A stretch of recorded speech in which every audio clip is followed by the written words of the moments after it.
Apa amalan pertamanya? Iman dan sholat. Qad aflahal mu'minun. Setiap insan beriman yang benar imannya, maka dijamin pakai qad ya. Qad itu punya tiga, dalam bahasa Arab punya tiga pemaknaan utama. Ada tiga arti yang pokok. Satu untuk menguatkan, namanya tauhid. Yang kedua untuk menjamin, namanya tadmin. Yang ketiga untuk mendekatkan, namanya takrib. Ya, mendekatkan pada satu pekerjaan. Jadi kalau pekerjaan atau satu aktivitas sudah dekat, itu untuk menggambarkan bahwa pekerjaan itu sudah semakin dekat pakai qad. Seperti saat kita akan sholat kan ada iqamah ya. Di antara lafaz iqamah itu qad qamatis shalah, qad qamatis shalah. Artinya apa? Sholat sebentar lagi akan ditunaikan. Siap-siap. Khusyukkan diri kita. Ya, hadirkan setiap perangkat yang mengantarkan pada kekhusyuan, itu qad.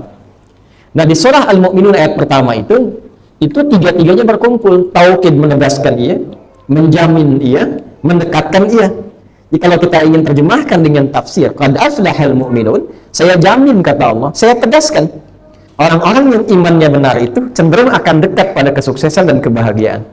Dan puncak tertinggi kesuksesan itu ketika mendapatkan apresiasi tertinggi di akhirat berupa surga Firdaus. Apa amalan itu yang mengantarkan ke surga Firdaus? Pertama, kekuatan iman.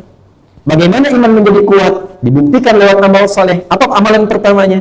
Ayat 2-nya, alladzina hum fi shalatihim khashi'un. Salat. Kalau ingin meningkat lagi keimanan yang diwujudkan dalam bentuk salat itu, dukung support lewat ilmu. Karena itu nanti perangkat ilmu bersanding dengan iman. Ya, itu ada di Quran surah Al-Mujadalah, surah 58 itu ayat 11. Yarfa'illahu alladhina amanu minkum, iman dulu, walladhina utul ilma darajat. Jadi ini ada banyak makna di ayat ini. Satu, memberikan kesan bahwa antara iman dengan ilmu itu terjadi satu pendampingan yang menyelaraskan, berjalan beriringan, nggak bisa dipisahkan. Nggak bisa imannya kuat tapi ilmu lemah, jadi masalah. Ya, nanti zuhur, salat zuhur 3 rakaat misalnya. Semangat tinggi, ilmu kosong, subuh bisa 4 rakaat. Ya, ilmunya tinggi, iman kosong, ilmunya bisa merusak. Nah, jadi ilmu dengan iman itu seperti dua sayap burung yang beriringan. Satu bermasalah, burung tak bisa terbang. Maka iman dengan ilmu itu kalau sudah menyatu, dipersatukan, maka ini memberikan dampak kekuatan iman yang hakiki sekaligus mempercepat sampai ke tujuan. Itulah takrib. Itulah takrib. Karena itu ayat ini pun memberikan kesan kepada kita, kalau kita ingin belajar, mengaji, datang ke majlis ilmu, karena itu disebut majlis. Ya ayyuhalladzina amanu, dibuka dengan iman. Idza qila lakum tafassahu fil majalis. Itu pembuka ayatnya. Majalis itu jamak dari kata majlis. Majlis dari kata jalasa. Jalasa ya jenisu. Apa artinya jalasa? Bukan sekedar duduk. Karena duduk itu ada dua kata dalam bahasa Arab. Ada qa'ada, ada jalasa. Ya, qa'ada yaqudu, jalasa yajlisu. Dua-duanya diartikan duduk. Pada mulanya, ini pernah saya sampaikan, ya, makna ini 2 tahun lalu. Masih ingat ya? Ya, 2 tahun lalu saya pernah di sini ya. Baik. Jalasa itu asalnya berpindah dari satu tempat yang rendah ke tempat yang tinggi. Qa'ada sebaliknya, berpindah dari tempat yang tinggi ke posisi yang rendah. Kadang menggunakan bahasa real, kadang digunakan makna kiasan. Contoh, saya berdiri seperti ini, lalu ada orang Arab mengatakan silahkan duduk. Karena ini berpindah dari tinggi ke rendah, maka orang Arab fasih mengatakan tafaddal uq'ud, bukan ijlis. Ya, asalnya fasihnya demikian. Maka kita katakan uq'ud, duduk. Sifatnya disebut qu'ud, qu'udan. Normalnya sholat itu berdiri. Normalnya berdiri. Ada masalah tak bisa berdiri, maka duduk. Dari berdiri ke duduk itu tinggi ke rendah kan? Karena itu diungkapkan di Quran bukan julusan tapi qu'udan. Qu'udan. Quran surah keempat An-Nisa ayat 103. Fa idza qadaytumus sholata fadhkurullaha qiyaman wa qu'udan. Inna fi khalqis samawati wal ardi wa ikhtilafil laili wan nahari la ayatin liulil albab alladzina yadhkurunallaha qiyaman wa qu'udan. Bukan julusan. Yang kedua tadi Ali Imran ayat 191. Kalau sebaliknya, pindah dari rendah ke tinggi. Anda duduk di karpet, saya minta silahkan berpindah ke kursi agak lebih tinggi. Ini mohon maaf saya duduk sedikit lebih tinggi ya. tidak mengurangi keutamaan kemuliaan Bapak Ibu di hadapan Allah ya. Mungkin Anda lebih mulia di hadapan Allah. Ini saya cuma supaya terlihat saja. Ketika saya minta Anda berpindah ke kursi, maka orang Arab fasih akan berkata, tafadhal ijlis. Pindah ke tempat yang lebih, tempat yang menjadikan kita berpindah posisi menjadi lebih tinggi, baik maknanya langsung ya atau kiasan yang mengangkat derajat kita lebih tinggi, maka tempatnya disebut dengan majlis. Ya. Karena itu para ulama, tempat mereka duduk berkumpul disebut majlis ulama. Kenapa? Karena pertemuan perhimpunan diskusi mereka itu akan memberikan petuah-petuah kepada kita yang mengangkat derajat kita lebih tinggi di hadapan Allah Subhanahu wa taala. Karena itu tempat belajar disebut majlis ilmu. Tempat mengajarnya majlis ta'lim. Ta'lim itu mengajar. Jadi kalau ibu ditanya, ibu mau kemana? Mau ta'lim dulu, ibu ngajar. Saya pulang. Allama yu'allimu. Ya? Nah, jadi kalau mencari majlis ilmu artinya cari majlis yang mengangkat derajat kita di sisi Allah. Apa yang terangkat? Dua. Satu iman, yang kedua ilmu. Jadi jangan sampai datang ke majlis, ilmu tidak bertambah, iman malah tereduksi. Itu bukan majlis namanya. Jelas ya? Nah, tadi pembuka yang saya sampaikan adalah kita bersyukur. Sholat subuh, tadi sudah sholat? Udah kan ya? Tuh, wajah-wajahnya semakin bercahaya tuh di arah sini. Lampu di atas banyak. Ya. Lalu kita diberikan kesempatan untuk belajar saat ini. Karena itu, kita mencoba setiap yang kita pelajari, kita ukur, mendekatkan kepada Allah tidak? Menambah pengetahuan tidak? Kalau yang saya sampaikan tidak membawa satu di antara dua ini atau bahkan keduanya, Anda sebaiknya tinggalkan saya. Cari ustadz yang lain. Itu lebih mulia dan lebih baik untuk disampaikan. Jelas ya? Karena itu penting bagi kita untuk belajar kepada siapapun yang sekiranya sesuai kualifikasi Al-Quran, hadis-hadis Nabi SAW mampu membawa kita dekat dengan Allah dan menambah pengetahuan kita dengan cara yang benar. Kita bermohon pada Allah semoga awal ta'lim ini yang membuka kajian offline kita di masjid ini diberkahi oleh Allah Subhanahu wa taala, diberikan taufik sehingga apa yang dibahas itu benar, yang disampaikan benar dan diamalkan dengan mudah oleh kita semuanya. Itulah mukaddimah kita di kesempatan subuh kali ini. Menjelang duha dan sudah masuk ke pertengahan duha dan akan masuk ke siang.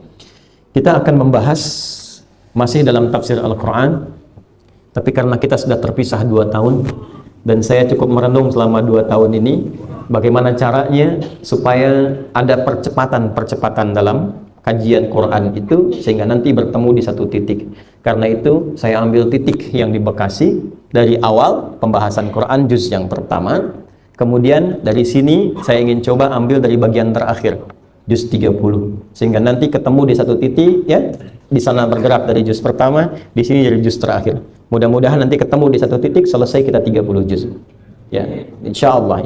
Ya, kita belum tahu kapan itu ya. Mungkin kiamat kurang 2 hari kita selesai gitu. Yang penting di titik mana kita ikhtiar, semoga Allah ridhai. Jadi karena ini kajian pembuka, saya sampaikan dari awal kajian di Masjid An-Nur yang kemarin kita coba buka dengan tafsir surah An-Nur. Sekarang coba kita akan alihkan ke juz amma dulu, juz amma supaya nanti ada penyatuan dan akan ketemu di An-Nur insyaallah. Ya, akan ketemu. Baik.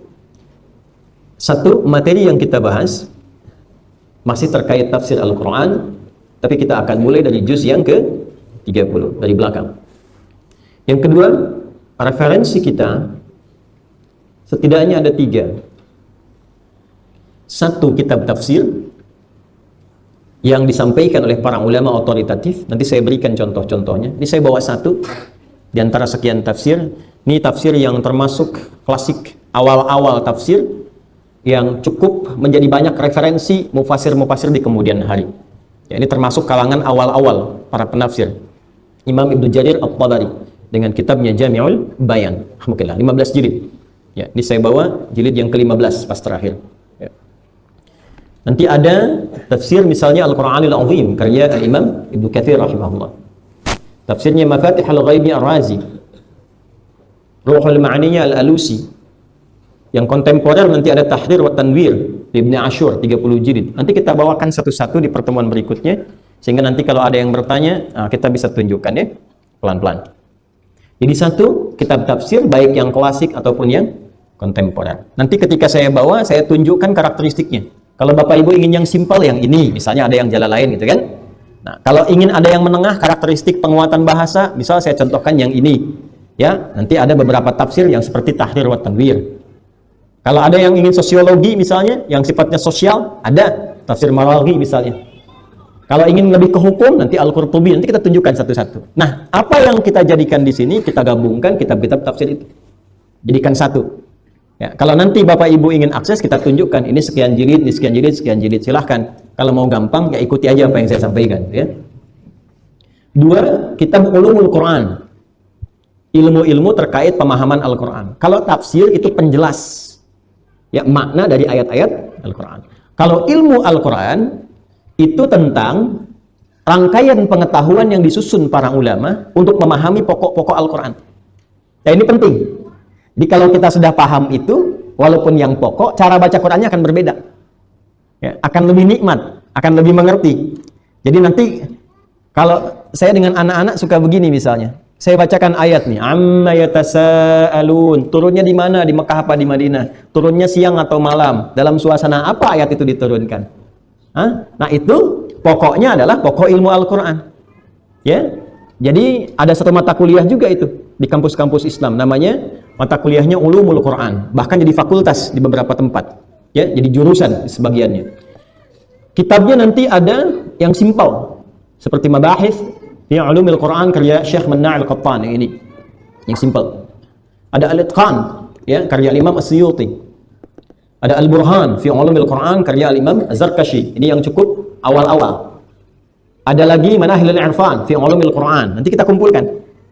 Di antara sekian itu nanti kita gunakan perangkat yang dimaksudkan untuk membahas setiap ayat-ayat Quran.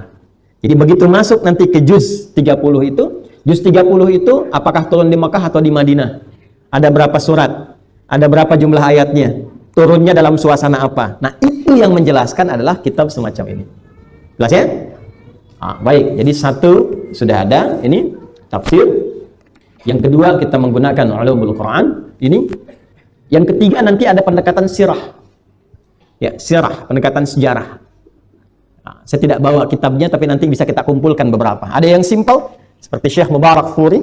Ya, beliau juga mengarang kitab tarikh yang banyak mendapatkan perhatian di kontemporer dan dapat penghargaan dulu dari Raja Faisal, saking bagusnya itu isinya.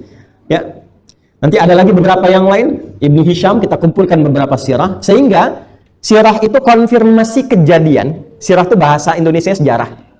Ya, konfirmasi kejadian yang telah diverifikasi, benar nggak kejadiannya ada. Ya, misal ini ayat turun merespon misalnya satu kejadian tentang Zaid bin Harithah, anak adopsinya Nabi SAW. Zaid itu benar ada atau enggak? Dilacak di sirah. Nanti turunannya ada. Ya, misal nanti ada kitab Wafayatul A'yan, ya, tokoh-tokoh kapan hidupnya, kapan meninggalnya, bagaimana perilakunya, kapan di rentang berapa masa beliau itu hidup, ya, apa yang beliau kerjakan selama hidup. Jadi di Islam itu komplit, Pak, Bu. Dan nggak ada yang fiktif, semua nyata. Karena itu kalau jadi teladan, teladannya pasti nyata. Ya. Nah, di beberapa tempat tidak menemukan itu, sehingga sulit diteladani. Coba lihat, Superman nyata atau fiktif? Fiktif. Batman nyata atau fiktif? Walaupun banyak disebar misalnya filmnya, tokohnya, bajunya, tetap nggak bisa diikutin. Apakah dengan pakai baju Superman bisa terbang? Tidak. Apa dengan pakai jubah Batman misalnya jadi sesuatu yang lebih kuat? Tidak, itu semua fiktif saja. Ya. Karena itu kalau kita compare dengan nilai-nilai yang ada dalam Islam dan benar mengajinya, dapatnya banyak. Sejarah untuk diteladani kita dapat, maknanya kita hadir, dan ilmunya kita raih insya Allah. Ini penting saya sampaikan di awal supaya kajian yang kita lakukan punya pijakan yang kuat untuk diawali. Dengan itu mari kita mulai juz yang ke-30. Kita mulai dengan pendahuluan terlebih dahulu, mukaddimah yang kedua. Bismillahirrahmanirrahim. Juz yang ke-30 disebut juga dengan juz amma. Juz amma. Karena memang diawali dengan surah An-Naba, surah ke-78, dan ayat pembukanya dibuka dengan amma yatasaalun. Maknanya pendek ya, nanti kita jawab saat kita uraikan dengan detail. Karena itu disebut dengan juz amma, karena dibuka dengan kata amma yatasaalun. Yang kedua, ada juga yang memaknai kata amma di sini dengan makna umum, bukan makna pertanyaan. Jadi ada amma yang umum, ada singkatan dari an dan ma. Jadi kalau saya tulis begini. 2 tahun lalu saya pernah menulis di sini. Alhamdulillah. Baik. Mudah-mudahan nampak ya. Ibu kelihatan sini? Bagus. Ini bagus. Ini masih ingat 2 tahun lalu. Ini masih kelihatan sini. Ini perbedaan pendapat ya tentang papan tulis ini. Belum ya Bu ya, belum saya tulis. Luar biasa ini ya. Sepanjang Covid indranya meningkat. Nah, amma itu begini. Ya. Amma. Ya. Nah, ini ada 2 jenis amma. Ya, ada 2 jenis amma. Yang pertama, amma dalam arti kata kerja, fi'il, verb. Dari akar katanya ini amma ya'ummu. Ya. Amma ya'ummu. Ada yang kedua, ini singkatan dari an dan ma. Asalnya begini, an, ya. Kemudian ma istifham, plus ma tanya begini. Panjang asalnya ma. Nanti ketika disatukan bisa jadi amma karena ini didengungkan ke sini, nyambung diidghamkan, ya. Jadi nunnya kemudian hilang mengikuti bacaan. An dengan ma. Orang Arab kalau bertemu huruf yang mirip-mirip disatukan ya dalam bentuk dengung kemudian diberikan tanda tasydid. Jadi ketika disatukan ainnya masuk ke mim seperti ini. Ya, amma gini. Amma. Lalu untuk memberikan sifat cepat dalam pertanyaan karena seringkali digunakan ya dan menuntut cepatnya jawaban itu seringkali dihilangkan alifnya ini di kasratul isti'mal karena di lisan orang Arab kalau ingin memadukan an dengan ma itu seringkali ma-nya dipendekkan untuk menunjukkan kesan cepat bertanya, kesan cepat ingin minta jawaban dan membedakan nanti antara ma istifham dengan mausul, kata sambung konjungsi dengan kata tanya. Maka berubahlah katanya dari an dengan ma menjadi amma. Ini amma. Pelan-pelan. Juz ke-30 disebut dengan juz amma. Jelas sampai sini? Mengapa disebut dengan juz amma? Ada 2 penjelasan dari kalangan ulama. Satu, karena ayat pembuka di juz ke-30 itu, tepatnya di surah An-Naba, surah ke-78, itu dibuka dengan kata amma yatasa'alun. Karena itu disebut dengan juz amma, juz yang dibuka dengan kata amma. Ada yang kedua juga memberikan penjelasan, ini punya makna juga. Kenapa disebut amma? Karena memang surah-surah yang ada di juz 30 itu umumnya itu mudah untuk dihafalkan oleh setiap muslim. Umumnya disukai. Yang karena mudah ini sehingga gampang dibawa ke dalam sholat. Karena mudah ini gampang dibawa ke dalam zikir, gampang dibawa untuk murajaah. Karena itulah dalam bahasa Arab sesuatu yang gampang, mudah, umum diketahui maka disebut kata kerjanya dengan kata amma. Jelas? Nanti sifatnya disebut umum. Umum itu bahasa Arab. Ya, disebut bahasa Arab. Umum itu dari bahasa Arab. Jadi banyak nanti kosakata bahasa Indonesia serapan dari bahasa Arab. Jadi umum itu amma ya'ummu ta'miman, kemudian juga nanti ada umuman ini. Ya, bahasa Arab umum itu. Jadi disebut dengan juz amma karena juz yang ke-30 itu umum dikenal oleh setiap muslim. Mudah untuk diakses. Dan banyak memang umat-umat Islam khususnya yang sekarang saking umumnya diketahui favoritnya memang rata-rata juz 30.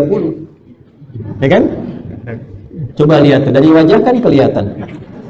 Ya, ada wajah yang ikhlas sekali karena sering baca surat Al-Ikhlas. Qul huwallahu ahad. Ya kan? Ada wajah-wajah penuh problem, pengen butuh pertolongan, ya kan? Idza jaa nasrullahi wal fath, kan? Jadi dari wajah sudah mewakili ya. Nah, tapi tidak apa-apa, nanti ada kemuliaannya, keutamaannya banyak sekali, banyak. Tapi ini akan memberikan kesan kepada kita. Karena itu, kenapa ini seringkali diawalkan bahkan dalam hafalan supaya memudahkan dipakai dalam sholat. Jadi ketika imam membacakan juz amma, makmum umumnya sudah pada hafal. Ya, jadi ketika makmumnya sudah pada hafal, memudahkan proses sholat untuk dilakukan. Imamnya mudah, makmumnya bisa menyimak. Jadi ketika imamnya baca, makmum umumnya paham arti, karena seringkali berinteraksi dengan itu. Kalaupun ada yang keliru, makmum bisa mengingatkan. Jelas ya? Misalnya, inna apa ina belakang kan? Imamnya bilang, bukan, inna anzalna kan? Satu lagi bilang, jangan ngobrol, batal gitu ya. Satu lagi bilang, untung saya nggak ngobrol. Gugur jamaahnya tuh. Ya, itu satu. Jadi kenapa disebut juz' amma? Jawabannya dengan dua bagian tadi. Sehingga kita mengerti. Karena itu anak-anak diajarkan pertama kali. Jangan langsung ke Al-Baqarah walaupun tidak dilarang. Ya, supaya mudah untuk dibawa ke dalam sholat dan meringankan dia untuk proses mendekat kepada Al-Quran. Ya, jadi kalau ditampakkan pertama kali, mau menghafal Quran, semangatnya nak supaya pintar. Siap. Mana yang harus dihafal? Nih Al-Baqarah 286 ayat. Dia langsung mundur. Ya, tapi kalau Anda bilang cuma 3 ayat kok. Nah, Al-Kautsar semangat, An-Nasr semangat. Nanti naik lagi ya, ke Al-Ikhlas, Al-Falaq, An-Nas, naik lagi. Nanti diurutkan dari Ad-Duha ke bawah sampai kemudian dari An-Naba. Kalau sudah begitu merasa senang terbiasa, ada mauhibah. Ada rasa cinta, rasa ingin, pengen nambah terus. Itu mau dibawa ke surat apapun akan lebih cepat. Baik ya, ini bagian yang pertama. Berapa jumlah surahnya? Halo? Nggak usah lihat Google, lihat sini aja. Nggak usah mengakses Google. Jumlah surah di dalam juz' amma ini ada 37 surah. Ya, saya tuliskan dulu ya. Jadi yang kita bahas, satu, tentang makna juz' amma.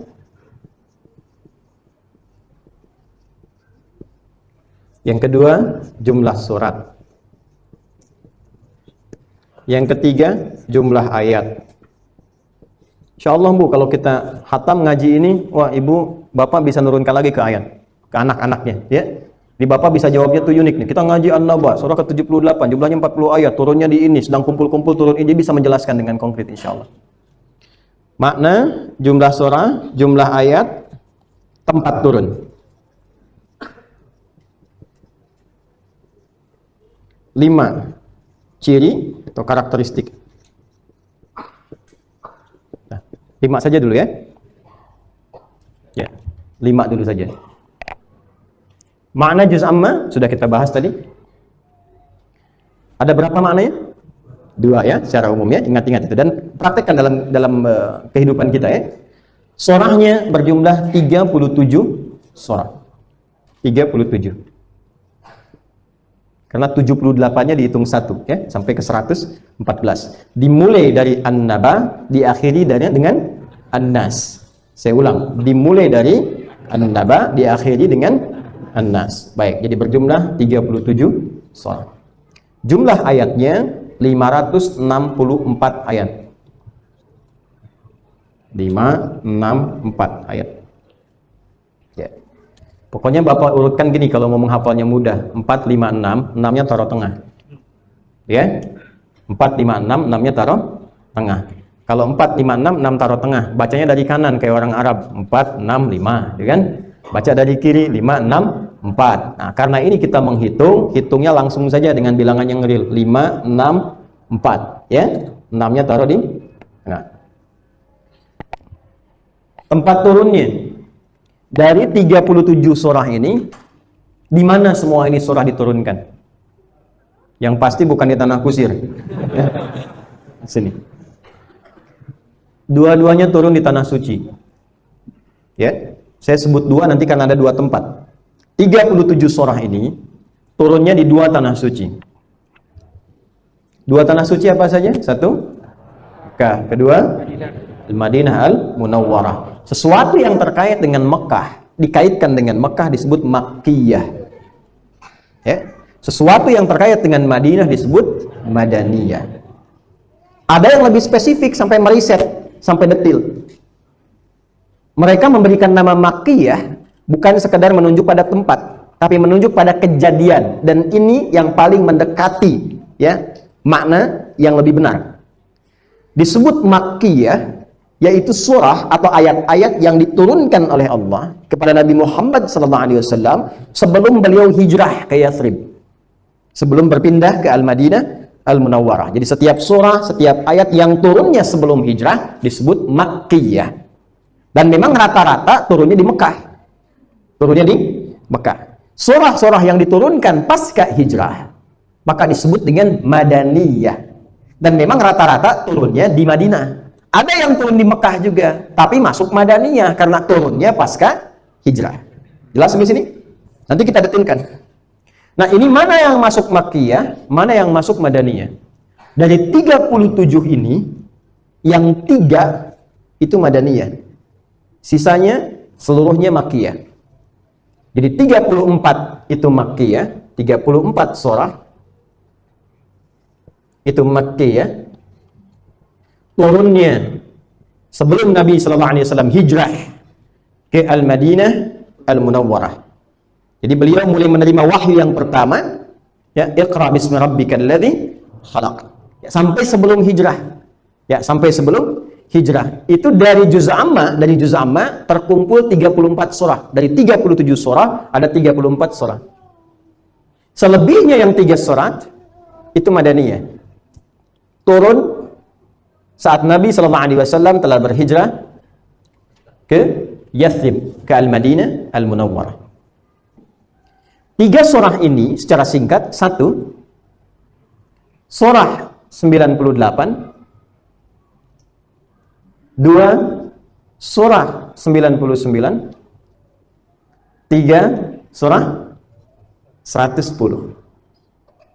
Yang ini Al-Bayyinah, ya, lam yakunil ladzina kafaru min ahlil kitab, dan seterusnya ayat, ya. Kemudian yang ini surah Al-Zalzalah, idza zulzilatil ardu zilzalaha. Zalzalah. Ya. Nanti kita belajar juga cara pengucapannya, ya, supaya kita baca dengan benar. Nanti ada dza, ada ja, ada za, itu beda. Nanti setiap makhraj dan sifatnya supaya dapat berkah Qur'annya kita coba bacakan juga, ya. Jadi jangan sampai salah baca. Idza ja, ya, itu dza dengan ja. Idza dzu, dza dengan za, berbeda. Dan Quran itu nanti sangat indah, istimewa, mukjizat. Bahkan cara kita baca pun nanti, kalau kita mulai dari depan, itu dilatih lidah kita untuk terbiasa. Bertemu antara dza. Dza itu kan pertengahan antara sulit dengan mudah. Dza. Nanti setelah lancar dza, dari dza jadi di. Setelah lancar dza dengan di, muncul za. Za. Setelah lancar za, nanti ada zi. Nanti disatukan antara dza dengan dza, zi dengan zi. Contoh, dza. Al-Baqarah ayat 2, dzalikal kitabu la raiba fihi hudal lil muttaqin. Nanti setelah lancar dzalika jadi di ayat 3, alladzina yu'minuna bil ghaib wa yuqimunas shalah wa mimma razaqnahum yunfiqun. Jadi di ketemu za. Jadi kalau kita sudah lancar za lancar. Nanti di ketemu zi. Ayat 4, walladzina yu'minuna bima unzi. Di ketemu zi. Di Quran itu unik. Semuanya kalau kita sabar, ya, makanya saya sering katakan, kalau belajar tajwid, belajar Quran ibu khususnya, ya, kan ibu suka rajin tuh belajar dengan guru, cari yang paling ketat. Cari yang paling ketat. Ya, kalau perlu guru-guru yang saat bapak ibu datang tuh cuman disuruh tahu, suruh pulang lagi. Nggak apa-apa. Ya. Saya itu datang mau talaki ke Suku Sulasa, pasar Selasa. Di Libya tuh ada pasar Selasa, pasar Jumat ada, Pak. Suku Jumat. Ya, Rabu yang nggak ada karena sudah ada di sini pasar Rebo, kan. Baik. Itu datang saya ke Syekh Ali, saya mau talaki, datang baca ayat, ya, nggak banyak. Cuma 1 ayat kalau nggak salah waktu itu tuh. Ya, hasbuk ya bunai. Ya, hati kadang insyaallah. Cukup, nah, datang lagi besok ke sini, ya. Udah kurang lebih 20 kilo nyampe ke situ, udah datang cuma 1 ayat suruh pulang lagi. Besok datang lagi. Ya, jadi kalau Anda dari Bekasi atau ibu dari Tanah Kusir ke Bekasi, ketemu sama guru di sana, ta'awudz Bu, a'udzubillahi minasyaitonir rajim. Sudah Bu, ya, besok sini lagi. Kira-kira datang lagi enggak? Oh, enggak. Nah, ya, jangan suudzon dulu. Biasanya kalau guru-guru yang ketat, itu yang pertama mereka lihat tuh pronunciation kita. Apa kurangnya? Dari sudah ketahuan. Nanti pertemuan berikutnya punya catatan. Nih, Anda itu kurangnya begini. Lidahnya misalnya kurang cengkok, ya kan? Ini misalnya bibirnya kurang sedikit. Itu semua sudah ketahuan dulu. Jadi sudah tahu penyakitnya. Persis seperti belajar bahasa kita, kan? Kalau belajar kursus kan seperti itu ya. Ada writing, ada reading, ada listening gitu kan. Dicek dulu, setelah ketahuan masuk level kan. Allah. Ini ketemunya ini ya. Al-Zalzalah. Jadi jangan salah baca nanti, karena nanti ada yang baca surah ini dijilat-jilat semua. Ijaljul jilatil ardu. Ya. 110 surah An-Nasr. Ya. Idza jaa nasrullah An-Nasr.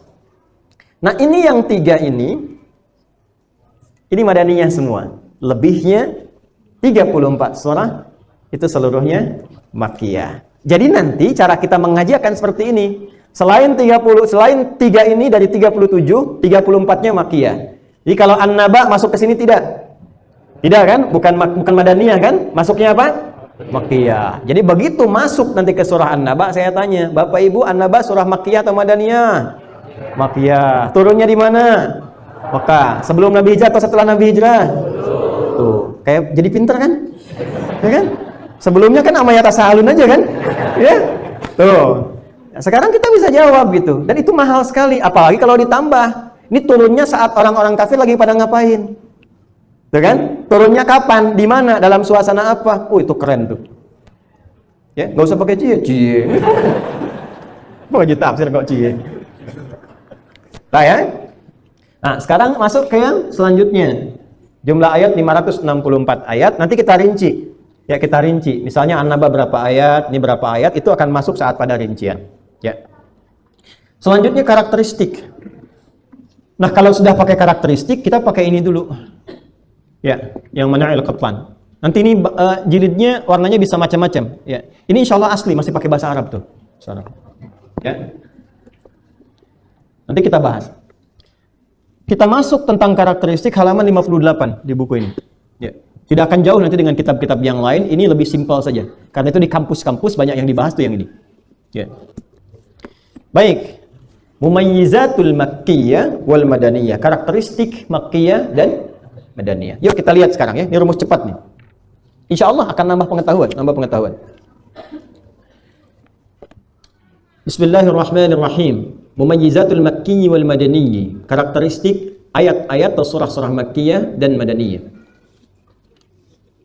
استقر العلماء الصور المكية والصور المدنية واستنبطوا ضوابط قياسية لكل من المكي والمدني. Para ulama telah membuat sebuah detil yang menerangkan kepada kita tentang karakteristik surah-surah makkiyah dan madaniyah. Dari detil itu diturunkanlah kemudian kepada kita beberapa panduan-panduan yang kalau kita mendengar itu refleks langsung kita bisa tahu, oh ini makkiyah, ini madaniyah. Jadi walaupun gak hafal surahnya, ini kan baru juz amma nih. Ya kan? Yang makkiyah ada berapa tadi? 34. Yang madaniyah berapa? 3. Tapi kan Quran itu 30 juz, bukan juz 30 saja. Ya kan? Dan di Quran itu kalau bukan makkiyah berarti madaniyah. Ini insya Allah juz amma kita sudah tahu 37 surah. Tinggal lebihnya kan? Ya kan? Tinggal lebihnya. Nanti begitu Anda baca Al-Baqarah, kita akan lihat. Itu bisa refleks dengan tahu tanda-tanda ini yang telah dirinci oleh ulama kita bisa langsung mengatakan, oh ini makkiyah nih, ini madaniyah nih. Itulah mahalnya nih. Ya, jadi para ulama kita tuh untuk menuliskan ini itu siang malam Bu, Pak. Dan itu tintanya itu nggak seperti yang sekarang kita dapati, bukan diketik dan sebagainya. Lampu-lampu yang mudah diakses tidak. Ya, mereka kumpulkan dulu, ikhtiarnya luar biasa, tapi berkah sampai sekarang kitabnya masih ada tuh, sampai sekarang. Ya. Makanya saya kadang-kadang suka merenungkan juga ya, karya orang sekarang tuh kelihatan bagus, tapi kok cepat rusak gitu. Ya. Sama kayak karya bangunan juga begitu. Orang-orang dulu bangun, itu melebihi batas usia orang yang bangunnya. Ya, orang yang meninggal, bangunannya masih kokoh. Yang sekarang agak unik nih, walaupun tidak semua. Bangunan baru sekarang itu tidak melebihi batas penghuninya. Penghuninya masih hidup, bangunannya udah rusak. Coba lihat ya, kalau bangun rumah. Orang dulu kan kalau bangun ya orangnya udah meninggal, bangunannya masih kokoh ya. Orang sekarang bangun rumah 4 tahun udah rusak gitu. Itu ada apa? Nah, sama dengan karya-karya buku, kitab juga begitu. Kitabnya orang dulu tuh Masya Allah. Dan mereka tuh keikhlasannya begitu tinggi. Kadang-kadang sebelum menulis itu bermohon pada Allah tuh minta manfaat dulu. Bukan minta viral. Minta manfaat. Ada adik-adik pesantren misalnya, atau di kampus-kampus Islam, belajar ilmu nahwu ya. Ada yang paling standar pokok untuk anak-anak SD kalau di Arab tuh, ada namanya kitab Al-Jurumiyah. Al-Jurumiyah. Pernah dengar kitab itu? Nahwu ya, karya As-Sanhaji itu, Imam As-Sanhaji menulis untuk anaknya supaya belajar gramatikal bahasa Arab. Pak Ibu, itu untuk urusan anak saja. Beliau ini nggak berkah untuk anaknya. Bukan cuma makanannya, ilmu pun mesti berkah.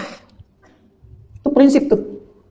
Bukan cuma hartanya yang halal untuk dimakan, tapi apa yang didengar, dilihat, dan dipelajari anak pun mesti berkah. Supaya bermanfaat. Itu saking inginnya berkah, beliau menuliskan dulu pembukaannya itu, Al-kalamu lafdhul murakkabu wal mufidu bil wad'i waqsamu thalathan ismun wa fi'lun wa harfun. Tulis oleh beliau itu sebelum diberikan ke anaknya, berdoa dulu kepada Allah dan datang mendekat kepada sungai. Datang ke sisi sungai, beliau bermohon kepada Allah, ya Allah, kalau memang ini bermanfaat untuk anak saya dan untuk generasi muslim di masa yang akan datang, mohon jadikan tintanya tetap melekat dalam kertas ini. Tapi kalau ini tidak bermanfaat, alirkan tintanya, hilangkan ya Allah dengan mengalirnya air di sungai ini. Maka beliau simpan di sungai itu, beliau katakan, ya, bukan disuruh kering sungai, bukan. Beliau katakan jarmiyah, ayo ngalir, kalau bisa yang kencang. Jadi ketika airnya mengalir, ternyata tintanya tetap melekat di dalam kertas itu. Nggak luntur, Pak. Ya. Karena menulisnya itu dengan iman, dengan ilmu yang kokoh. Tintanya jadi berkah. Dan ilmunya sampai sekarang hadir. Jadi begitu beliau katakan jarmiyah, tintanya tetap melekat. Karena itu sampai sekarang kitabnya disebut dengan jurumiyah. Dari asal tadi. Itu semuanya kitab-kitab ulama itu ada maknanya, bukan cuma dituliskan. Ya, semua ada maknanya. Kayak Sahih Al-Bukhari, kenapa disebut jami'? Kenapa ada kitab Sunan Abu Daud? Ya, itu ada makna tersendiri. Baik, kita kembalikan ke sini ya, Jadi ulama menyusun satu panduan-panduan yang kalau kita mendapatkan ini, kita langsung ya bisa menyimpulkan ini makiyah, ini madaniyah. Contoh, satu, saya menghafal ini, cuma kita baca ya, supaya Anda punya keyakinan yang lebih gitu. Satu, apa saja? Dhawabitul makiyyi wa mumayyizatuhu al-mawdu'iyyah. Sekarang yang terkait dengan makiyah, apa saja karakteristiknya dan keutamaan-keutamaannya. Satu, kullu suratin fiha sajdatun fahiya makkiyatun. Setiap surah yang ada ayat sajudahnya itu makkiyah. Ya, setiap surah yang ada ayat sajudahnya itu makkiyah. Jadi kalau Anda baca surah misalnya Al-Alaq, Iqra bismi rabbikal ladzi khalaq. Di ujungnya ada wasjud waqtarib. Baik, ada tanda sujud kan? Sajadah di sampingnya itu. Anda baca ayat sajadah, surah ke-32, ya kan? Begitu masuk walau tara sampai terus ke pertengahan ada tanda sajadah kan? Nah, setiap menemukan tanda itu berarti itu makkiyah. Jelas? Baik, jadi as-sajadah turun di mana? Makkiyah. Al-Alaq statusnya apa? Makkiyah. Masya Allah. Jelas ya? Baik, satu tuh. Dua, kullu suratin fiha lafdhu kalla hiya makkiyah. Kalau Bapak Ibu ngaji ada surahnya kalla, ya, ada surahnya bacanya apa? Kalla, di antara ayatnya kalla, jelas ya? Kalla bal rana ala qulubihim ma kanu yaksibun. Setiap ada kata kalla berarti surahnya makkiyah. Jelas? Nanti ada 15 surah. 33 kali kata kalla disebutkan dalam Al-Qur'an, ya. Kata kalla disebutkan 33 kali dalam Al-Quran. Yang tidak ada Muhammad Yusuf Kalla ya. Itu ketua DMI ya. Kita doakan semoga beliau sehat dan baik. Kalla disebutkan sebanyak 33 kali dalam Al-Quran di 15 surah. Jadi begitu Anda menemukan kata kalla, berarti itu apa? Makkiyah. Baik. Nanti kita akan ngaji itu ya, kita ngaji. Jadi tandain aja dulu. Insya Allah lebih pintar ya, insya Allah lebih pintar. 3. Kullu suratin fiha ya ayyuhan nasu wa laysa fiha ya ayyuhalladzina amanu fahiya makkiyah. Kalau ada surah yang ya ayyuhan nasu dan tidak ada di dalamnya ya ayyuhalladzina amanu, berarti itu cirinya makkiyah. Ya, cirinya apa? Makkiyah. Kalau ya ayyuhalladzina amanu itu madaniyah. Ya ayyuhan nasu itu makkiyah. Baik. Ya ayyuhalladzina amanu kutiba alaikumus syiyam. Surah apa? Madaniyah. Surahnya surah apa? Al-Baqarah. Surah keberapa? Baik. Berapa ayat? 286 ayat. Ulangi pertanyaannya. Surah kedua dalam Al-Quran surah apa? Al-Baqarah. Ayatnya berapa jumlahnya? Baik. Turunnya di mana? Baik. Sebelum hijrah, setelah hijrah? Tuh, kan? Udah bisa jawab kan? Sebelumnya kan cuma alif lam mim aja. Ya kan? Baik. Nah, nanti setiap turun ayatnya, setiap disebut ayatnya detil lagi, lebih detil lagi. Nah, itulah ngaji begitu. Ngaji begitu. Jadi setiap mendapatkan ya ayyuhalladzina amanu, maka didapati di situ apa? Surah Madaniyah. Kalau kita temukan ya ayyuhan nasu, berarti surahnya apa? Makkiyah. Jelas ya? Kecuali nanti kalau ada ya ayyuhan nasunya, tapi di saat yang bersamaan juga di dalam surah itu ada ya ayyuhalladzina amanunya, maka itu Madaniyah. Jelas ya? Teruskan dulu. Illa surat al-hajj fa fi awakhiriha ya ayyuhalladzina amanu. Kecuali surat al-hajj. Ya, al-hajj itu dibuka dengan ya ayyuhan nas, diakhiri dengan ya ayyuhalladzina amanu. Teruskan. Yang keempat ya. Kullu suratin fiha qasasul anbiya wal umamil ghabirah fa hiya makkiyatun siwal baqarah. Awas, ini penting sekali nih, penting sekali. Setiap ada kisah-kisah umat terdahulu. Ya, kan di Quran kita temukan kisah Musa ya. Kisah Namrud, kaum Ad, kaum Thamud. Itu setiap menemukan kisah-kisah umat terdahulu, itu tandanya surahnya surah Makkiyah. Kecuali yang di Al-Baqarah. Di Al-Baqarah ada kisah tentang Musa? Ada. Kisah Fir'aun ada? Ada. Ada kisah tentang Uzair? Ada. Ada kisah tentang Nabi Uzair. Ya, kalau Anda baca ayat 259 itu, ya, au kalladzi marra 'ala qaryatin wa hiya khawiyatun 'ala urushiha qala anna yuhyi hadhihi Allahu ba'da mautiha fa amatahu Allahu mi'ata 'amin thumma ba'athahu qala kam labithta qala labithtu yawman aw ba'dha yaum. Siapa yang pernah ditidurkan dalam masa yang panjang dan kisahnya viral di Quran siapa? Bukan cuma Al-Kahf, ada juga Uzair. Nggak pakai oh tidak. Ada dua, yang satu 100 tahun, yang satu 309 tahun. Ya, yang satu di gua, yang satu itu di bawah pohon. Ya, dekat kudanya, dekat himarnya, dekat keledainya. Jadi ada dua kisah. Yang satu di ayat 259 surah Al-Baqarah, yang satu lagi di surah Al-Kahf, surah 18. Dan itu punya makna nanti. Punya arti sendiri. Ya, nanti saat masuk ke situ kita akan bahas ya. Baik. Nah, setiap ada kisah-kisah masa lalu selain Al-Baqarah, itu umumnya adalah surah-surah Makkiyah. Jelas sampai sini? Baik. Nanti saat masuk ke dalam suratnya saya tes lagi, catat ini ya. Ya. Kalau belum bisa jawab keluar dulu. Ya. 5. Kullu suratin fiha Adam wa Iblis fahiya makkiyatun siwal Baqarah kadzalik. Setiap ada surah Quran, ada kisah Adam, kisah Iblis. Itu pasti umumnya Makkiyah, kecuali yang Al-Baqarah. Kecuali Al-Baqarah. Di Al-Baqarah ada kisah Adam? Ada dari ayat 30. Ada kisah Iblis? Ada dari ayat 34. Nah, yang itu Madaniyah, sisanya selebihnya itu Makkiyah semua. Misal, Anda baca surah Al-A'raf. Di Al-A'raf itu ada kisah Nabi Adam, ada kisah Iblis. Dari mulai ayat yang ke-12 terus itu akan ditemukan Adam dengan Iblis. Bagaimana perjalanan kisah ya di antara kedua makhluk ini. Itu ketika ditampilkan ada kisah Adam dan Iblis di luar Al-Baqarah, maka tandanya suratnya apa? Makkiyah. Jadi surah Al-A'raf itu surah apa? Makkiyah. Al-Hijr itu ada kisahnya. Sampai ayat 40 itu kan ya Iblis berusaha untuk menggoda. Jadi bisa kita katakan Al-Hijr surah apa? Nah, cepatnya begitu. Ya, gampang ya? Nah, pokoknya ketika ngaji Quran ditemukan kata Adam, ditemukan kata Iblis dan sebagainya, maka surahnya itu umumnya surah Makkiyah. Baik. Yang terakhir, yang ke-6. Setelah ini baru kita bahas surahnya. Kullu suratin tuftahu bi hurufit tahajji ka alif lam mim wa alif lam ra wa hamim wa nahwa dzalika fa hiya makkiyatun siwa zahrawaini.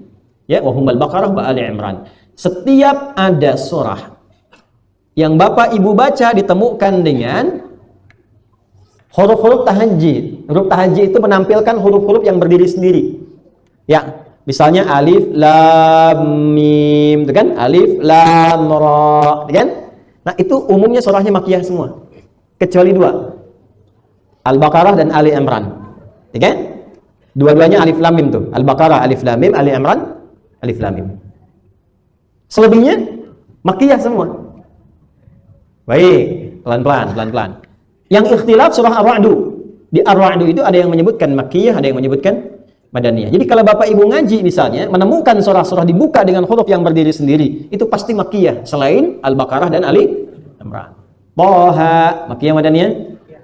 Ya. Alif Lam Ra, Al-Hijr, Makkiyah Madaniyah? Ya. Kaf Ha Ya Ain Shad, Makkiyah Madaniyah? Pintar, biasa. Bisa jawab sekarang kan? Ya. Alif Lam Mim, Makkiyah Madaniyah? Jangan dulu jawab. Tanya, surat apa dulu? Gitu. Apakah Ar-Rum atau Al-Baqarah? Ali Imran ya atau yang lainnya? Wah, udah bisa begitu sekarang tuh. Ya kan? Padahal cuma 6 poin, tapi hasilnya mahal. Ntar kalau kita baca Quran kita akan temukan. Ya. Qaf, Makkiyah Madaniyah? Masya Allah. Yasin. Bisa jawab sekarang. Kemarin kan Yasinan aja taunya kan? Belum tahu kalau itu Makkiyahan. Masya Allah, Alhamdulillah. Baik. Dah, 6 dulu itu. Ya, 6 dulu itu. Jadi kalau kita sudah temukan itu, tanda-tandanya itu Makkiyah. Saya konfirmasi. Kalla bal rana ala qulubihim. Makkiyah Madaniyah? Kalla innahum ar-rabbihim yawma idzil lamahjubun. Makkiyah Madaniyah? Masya Allah. Baik. Ada berapa disebutkan kalla dalam Al-Quran? 33 kali. Baik. Di berapa surah? 15 surah. Kalau ada ayat sajadahnya Makkiyah Madaniyah? Kalau ada huruf-huruf yang potongan-potongan berdiri sendiri Makkiyah Madaniyah? Kecuali berapa surah? Apa saja itu? Jujur, sebelum masuk sini tahu nggak itu? Berarti ada peningkatan. Baik ya. Nanti ibu pulang ke rumah, kalau suami nggak ikut, ibu baca. Pak, kemarin Yasinan nggak? Yasin. Makkiyah Madaniyah. Itu. Baik. Nanti suami jawab, nanti kita lihat. Itu belum tahu tandanya. Aduh. Alhamdulillah. Jelas ya? Nah, sekarang kita masuk ke karakteristik. Ini penting sebelum masuk ke surat. Kita belum mulai ini suratnya. Belum. Tapi ini menjadi penting untuk tahu supaya mengerti nanti implementasi dan aplikasinya sekarang kita akan temukan. Nanti akan kita temukan orang-orang yang karakteristiknya mirip orang-orang di situasi Makkiyah. Bagaimana cara berinteraksi dengan mereka? Ini surahnya. Jelas ya?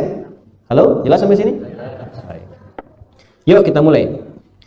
Hadza min nahiyatil dhawabit. Amma min nahiyatil mumayyizat al-mawdu'iyyah wa khasa'isil uslub fayumkinu ijmaluha fi ma yali. Yang tadi itu terkait dengan poin-poin ketentuan-ketentuan tanda-tanda Makkiyah Madaniyah. Adapun karakteristiknya secara ringkas sebagai berikut. 1. Ad-da'watu ila tauhid. Ad-da'watu ila tauhid wa ibadatillahi wahdah. Ayat-ayat Makkiyah itu karakteristiknya lebih banyak tentang ayat-ayat tauhid dan ibadah. Saya ulang ya. Lebih banyak ayat-ayat tauhid dan ibadah. Tahan dulu sebentar. Pelan-pelan. Tauhid itu nama lainnya akidah. Nama lain akidah itu iman. Jadi ada 3 nama. Tauhid, akidah, satu lagi apa? Iman. Saya detilkan. Kalau disebutkan iman, itu keyakinannya tanpa ragu. Yakin tanpa ragu disebut iman. Yakin ada ragu-ragunya, kurang iman. Karena itu nanti ada muslim, ada mukmin, itu beda. Tidak setiap muslim itu mukmin. Kalau muslim itu syarat pertamanya syahadat. Jadi begitu bersyahadat asyhadu an la ilaha illallah wa asyhadu anna Muhammadan, nah itu muslim. Tapi kalau kalimat itu hanya di lisan, belum sampai ke hati, itu belum disebut mukmin. Karena itu ketika ada orang Arab Baduy datang ke Nabi mengatakan, kami sudah mukmin, kami beriman betul. Maka jawabannya turun langsung dari Allah. Dikonfirmasi. Itu ada di Quran surah ke-49 Al-Hujurat di ayat ke-14. Qalatil a'rabu amanna. Orang-orang Arab Baduy pada masa itu yang dari padang pasir datang ke Rasulullah berkata, kami telah beriman. Maka perkara iman ini karena perkara hati. Perkara hati itu gaib, belum tampak ke dalam pandangan kita, belum diketahui kecuali melalui perilaku. Maka yang bisa menghukumi Allah. Maka turunlah ayat, Qul, katakan Muhammad SAW, jawab pada orang itu dan viralkan kepada umatmu. Lam tu'minu, kalian ini belum serius imannya, belum beriman, belum sejati. Walakin qulu aslamna, Tapi cukup katakan baru masuk Islam. Walamma yadkhulul imanu fi qulubikum. Sedangkan kalimat tauhid, kalimat syahadat yang diucapkan itu belum masuk ke dalam jiwa. Kalau sudah masuk, bedanya apa? Jadi kalau iman itu sudah masuk ke hati, nanti dari hati itu ada getaran ke bagian tubuh kita untuk merespon. Nanti dikonfirmasi lewat perilaku. Karena itu, untuk mendapatkan respon itu, Allah turunkan stimulusnya melalui ibadah. Contoh sholat misalnya. Ya, sebelum sholat kan dipanggil dulu ya. Lewat suara apa? Adzan kan? Allahu Akbar, Allahu Akbar. Kalau sudah ada iman, itu nanti akan ada respon ke jiwa kita. Ada bisikan dalam jiwa, cepat sudah adzan, siap-siap. Pernah nggak begitu? Nah, itu yang bisa merespon itu kalau sudah ada iman saja.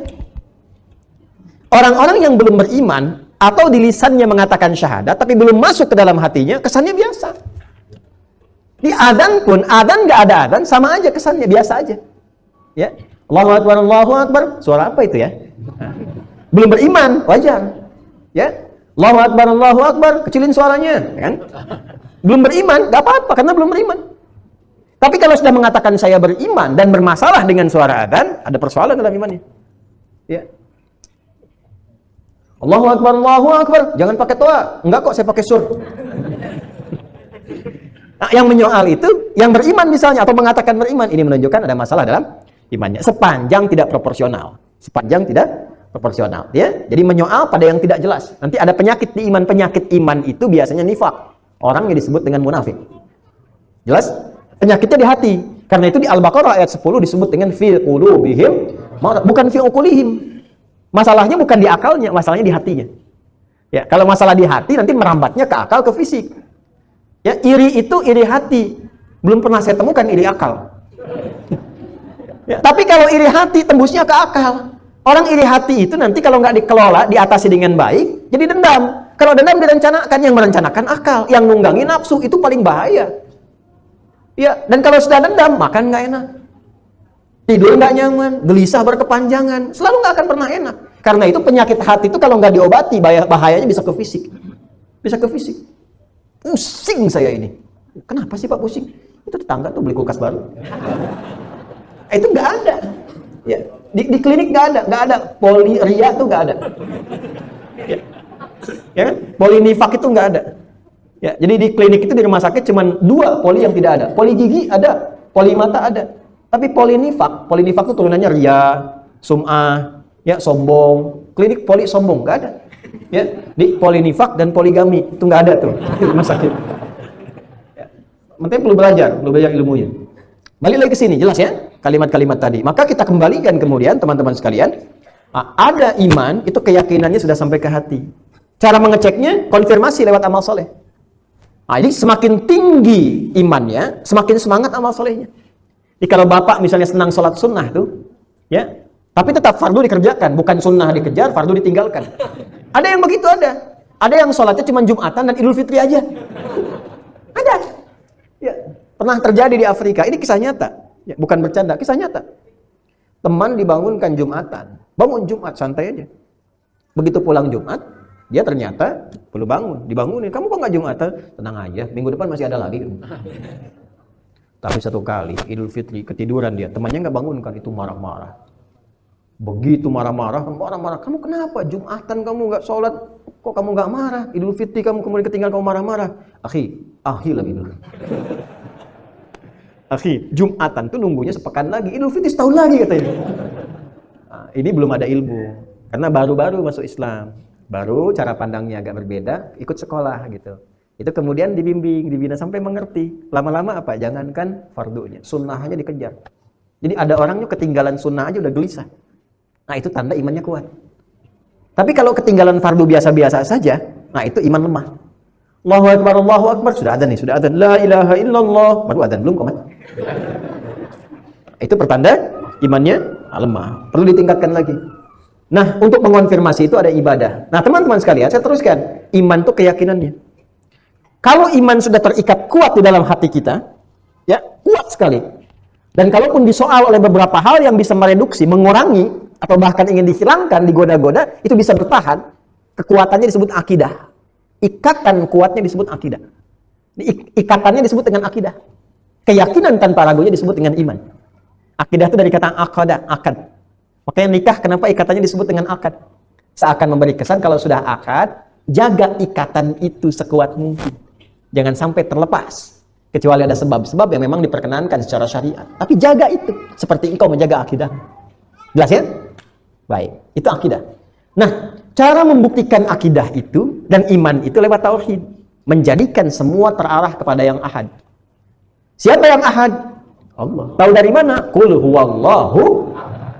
Nah, menjadikan semua kegiatan terarah kepada yang ahad disebut tauhid namanya. Dari kata wahhada yuwahhidu tauhidan. Jelas? Baik. Ayat-ayat surah-surah yang ada sifat makkiyahnya turun sebelum hijrah itu rata-rata ayat-ayat tentang akidah. Surah-surah tentang tauhid. Artinya apa? Artinya dalam kondisi itu, satu, ini yang penting. Kalau dari 37-34 itu surahnya makkiyah dan mengandung unsur tauhid, unsur iman, unsur akidah, maka kita akan temukan karakteristik masyarakat yang ada pada masa itu. Ketika surah-surah ini diturunkan, maka terdapat kualifikasinya dua karakter masyarakat utama. Satu, masyarakat muslim yang memang masih di awal-awal keislaman yang harus dikuatkan pondasi akidahnya. Maka ayat-ayat makkiyah akan sangat bermanfaat pada muslim-muslim yang merasakan ada lemah iman, lemah tauhid. Misal, kalau ada teman yang mu'allaf, ya, mu'allaf itu dua. Dia belum masuk Islam, tapi tertarik dengan Islam. Ada kelembutan di hatinya, mau senang ngaji, lihat-lihat kajian keislaman, kan? Makanya tampilkan akhlak yang baik sebagai perwujudan Islam. Karena orang itu lebih yakin dengan sikap dibandingkan dengan kata-kata. Ya. Nah, maka ayat-ayat yang terbaik untuk menguatkan itu ayat-ayat makkiyah. Untuk mu'allaf. Itu golongan pertama. Yang kedua, yang baru masuk Islam sudah bersyahadat tapi masih butuh bimbingan. Ya. Kalau sudah masuk Islam, muslim namanya. Tapi ada sifat masih lemah dalam keyakinan. Dia yakin dengan Islam tapi masih butuh bimbingan untuk penguatan. Ya, supaya nanti kalau ditanya kenapa meninggalkan ini, kenapa masuk Islam, dia bisa jawab. Ayat-ayat biasanya yang pertama kali dikonfirmasi itu ayat-ayat tentang ketuhanan. Ayat-ayat tentang ibadah. Ya, ayat-ayat yang meyakinkan kenapa mesti bertuhan ke Allah bukan kepada yang lainnya. Maka supaya lebih kuat keyakinannya, gunakan ayat-ayat makkiyah. Kayak teman-teman tuh yang ada kajian dengan teman-teman yang mu'alaf gitu kan? Atau misalnya bikin yayasan atau kumpul, yang didahulukan tuh ayat-ayat ini, ayat-ayat tauhid. Supaya lebih mantap keyakinannya tentang Islam. Jelas? Pak, yang kedua, yang memang muslim bukan mu'alaf. Ya. Ingat ya, kalau mu'alaf itu tadi cuma dua sifatnya. Ya, yang belum masuk Islam tapi ada ketertarikan sehingga disupport, boleh tuh kita berikan zakat misalnya, ya dilihat karakteristik orangnya. Kalau hartanya cukup bisa dibelikan misalnya majalah keislaman, buku-buku keislaman, support kan. Atau yang kedua baru masuk Islam. Tapi kalau sudah 17 tahun masuk Islam bukan mu'alaf lagi. Paham ya? Nah, cuma ada kondisi-kondisi tertentu kadang-kadang kan iman sedang lemah. Futur ya kan sebutnya itu. Sedang turun nih. Maka keluarkanlah ayat-ayat makkiyah untuk motivasi. Biasanya tanda iman lemah itu malas beramal. Karena kan persamaannya iman itu dengan amal. Ini persamaannya iman sama dengan amal. Akidah sama dengan syariat. Jadi kalau ingin mengecek iman kuat, cek pada amalnya. Karena itu selalu kata iman di Al-Quran umumnya bersanding dengan amal soleh. Wal 'asr innal insana lafi illa alladziina amanu iman wa amilus shalihat. Wa basyiril ladziina amanu wa amilus shalihat. Jadi kalau ingin ngecek imannya itu lemah atau kuat, cek di amal. Malam bangun nggak tahajud, duha salat nggak, baca Quran sehari baca nggak, cek di amalan-amalan itu. Nah kalau sekiranya Anda butuh motivasi, maka keluarkan ayat-ayat makkiyah. Nanti Anda akan belajar, dikonfirmasi di sirah. Coba tuh, pernah dengar kan kisah Bilal itu? Ya, Bilal itu baru hafal Al-Ikhlas, Qul huwallahu ahad. Itu mau apa istilahnya itu ya? Dicambuk ya, dicambuk di tempat yang panas, dihimpit oleh batu yang besar. Batunya tuh dipanasin dulu, Pak. Batunya dipanasin dulu, Bilalnya kemudian direbahkan, diikat, batu yang sudah dipanaskan ditimpakan kemudian ke dalam ke badan beliau itu di atasnya. Setelah itu dicambuk juga. Irtad, irtad, murtad, murtad kamu. Kata Bilal dijawab, ahad, ahad, irtad, ahad, irtad, ahad. Kekehnya bahasa Spanyol ya kan? Oh, bertahan begitu, ahad. Sampai mengguncang aras kalimat itu. Cuman satu kalimat ahad, mengguncang aras. Lalu Allah kemudian berikan sentuhan kepada Abu Bakar lewat, dimerdekakan kan? Ya, pada masa itu. Itu cuma dengan ahad, akidah kuat. Oh, ini kok dikasih sarung, mau dikasih sembako, pindah. Yang paling aneh tuh ngajinya udah panjang, cuma dikasih kata-kata aja. Aku mencintaimu, tapi kalau engkau pun cinta, ikut aku, pindah. Ya Pak ya? Coba lihat, cuma kata-kata aja kok pindah gitu. Terbawa. Ya, jawab. Kamu ini gimana? Allah aja kamu tinggalkan, apalagi aku. Bikin status itu. Ada yang beda keyakinan, maksa-maksa begitu. Kalau memang cinta, ikut aku. Jawab. Allah aja kamu tinggalkan, apalagi aku. Ya, Nabi aja kamu gituin, apalagi aku. Iya. Maaf, saya sudah berkeluarga. Ya, jangan menggoda. Paham? Sini ya. Jadi karakteristiknya itu untuk menguatkan iman. Nanti ada hadisnya. Jadi kita tuh komplit, ada semuanya. Ayatnya diturunkan, sirahnya belajar. Makanya nanti masa-masa makiyah itu beragam kondisinya. Ada yang hubungan dengan orang tua, ada yang anaknya sudah Islam, orang tuanya belum. Ada yang ibunya mogok makan karena anaknya masuk Islam. Itu yang turun tuh sifat-sifat, karakter. Kalau yang turun karakter artinya kejadian itu boleh jadi akan berulang di masa depan dengan tokoh yang berbeda. Itu yang disebut di kaidah asbabun nuzul, al-ibratu bi umumil lafzi la bi khususis sabab. Kadang-kadang kejadian bisa berulang. Ketika berulang itu ini ayat-ayatnya. Ada sahabat kita masuk Islam, ibunya belum misalnya. Bagaimana berbakti kepada ibunya? Ini ayatnya. Ini kalau dipakai ini luar biasa, teman-teman sekalian. Ya, dan bukan konflik yang lahir itu. Dan ayatnya sangat indah. Contoh misalnya ya. Ya. Surat Luqman tahu kan? Baik ya? Surat Luqman. Surah keberapa? 31. Bagus. Ayatnya dibuka dengan apa? Alif Lam Mim. Bagus. Jadi makiyah madaniyah? Masya Allah. Alhamdulillah. Buka ayat 14 sampai 15. Dari wa wassaynal insana sampai wa in jahadaka. Ini kan makiyah tuh. Wa in jahadaka ala an tusyrika bi ma laysa laka bihi ilmun fala tuti'huma. Belum selesai. Wa sahibuhuma fid dunya ma'rufa. Kalau ada anak masuk Islam, orang tuanya masih berbeda keyakinannya. Kalau orang tua maksa, boleh ditolak dengan cara yang lembut. Tapi jangan sampai perbedaan keyakinan itu memutuskan hubungan keduniaan. Jangan sampai perbedaan keyakinan itu memutus bakti kepada orang tuamu. Tetap berbakti dalam konteks dunia. Sakit, jenguk, ya, gajian, berikan kemudian hadiah. Sakit, pegal, pijitin, tetap lakukan itu. Ya, pelayanan-pelayanan terbaik itu, hormat terbaik itu. Itulah Quran. Jadi ketika ibunya Ammar bin Yasir itu kan, ya, masuk Islamnya kan belakangan tuh. Dan mogok makan itu. Apa yang dilakukan oleh beliau? Tetap dihormatin, disayang. Ya, kalau kita sekarang dipijitin, pengen apa ditungguin, semua dibaktikan sampai muncul pertanyaan. Kamu kok berubah begini, siapa yang ngajarin? Ya itulah agama yang saya peluk, itu yang mengajarkan saya berbakti. Gitu. Konteksnya bisa lebih luas. Anda ngaji, orang tua heran, marah. Bagaimana meresponnya? Ayat makiyah. Saya pernah, Pak, Ibu, pengajian begini, ini kisah nyata nih. Bukan 2 tahun lah, mungkin 4-5 tahun lalu. Ada jamaah ikut taklim, ikut belajar dengan saya. Qadarullah punya kedudukan lah, cukup baik sekali. Bapaknya lebih tinggi lagi gitu pangkatnya.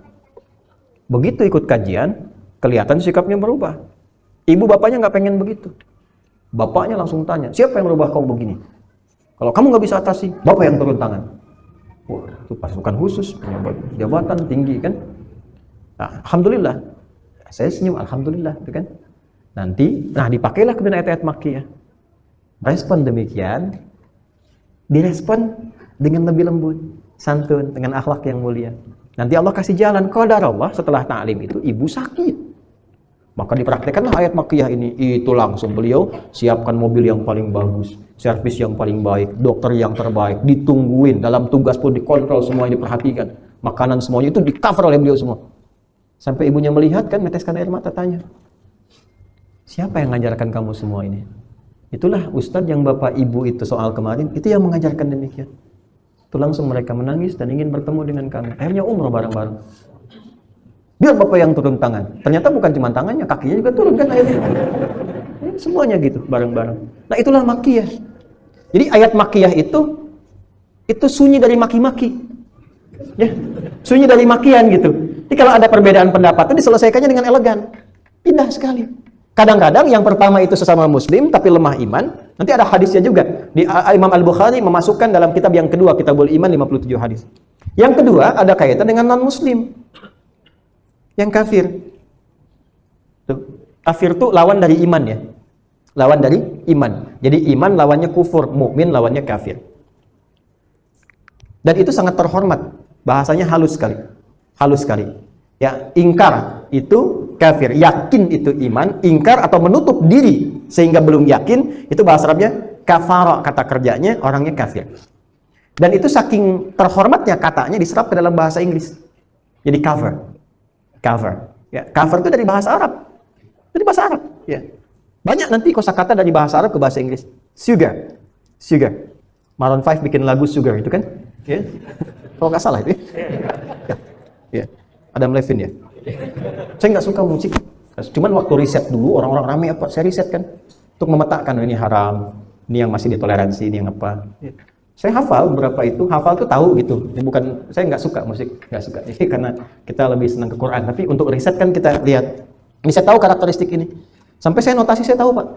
C D F G B C G B C D F G D F G A B C D A B C D F G A F G A B C D A B C D F G A B C D saya tahu. Ya. Tapi apakah saya bisa main gitar? Tidak. Ya, megang piano bisa, cuma megang. Main tidak, nggak bisa saya. Gitu. Tapi saya hafal karena untuk kebutuhan riset. Jadi ulama tuh begitu meriset dulu, nggak ujug-ujug haram, halal tidak. Kapan jadi haram? Kenapa jadi halal? Diriset semuanya turunannya dari ayatnya, dari hadisnya, dari macam-macamnya. Tapi mau saya katakan begini, saya ingin kembali ke sini gitu ya. Cover itu dari kata kafara. Ini kan cover, ada covernya nih buku ini. Kenapa ada covernya? Untuk menutupi yang di dalamnya. Kalau ditutup nggak kelihatan dalamnya. Kalau dibuka baru kelihatan nampak dalamnya. Sesuatu yang menutup sehingga tidak tampak, belum hadir ke dalam, itu kafara.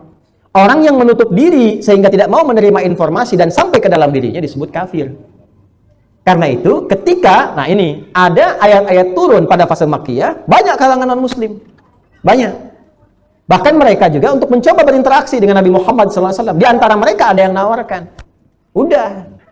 Kita itu toleransi aja. Jadi kisah toleransi itu 15 abad yang lalu sudah ada. Jadi kalau Anda khatam ayat-ayat Makkiyah, itu tenang kehidupan beragama.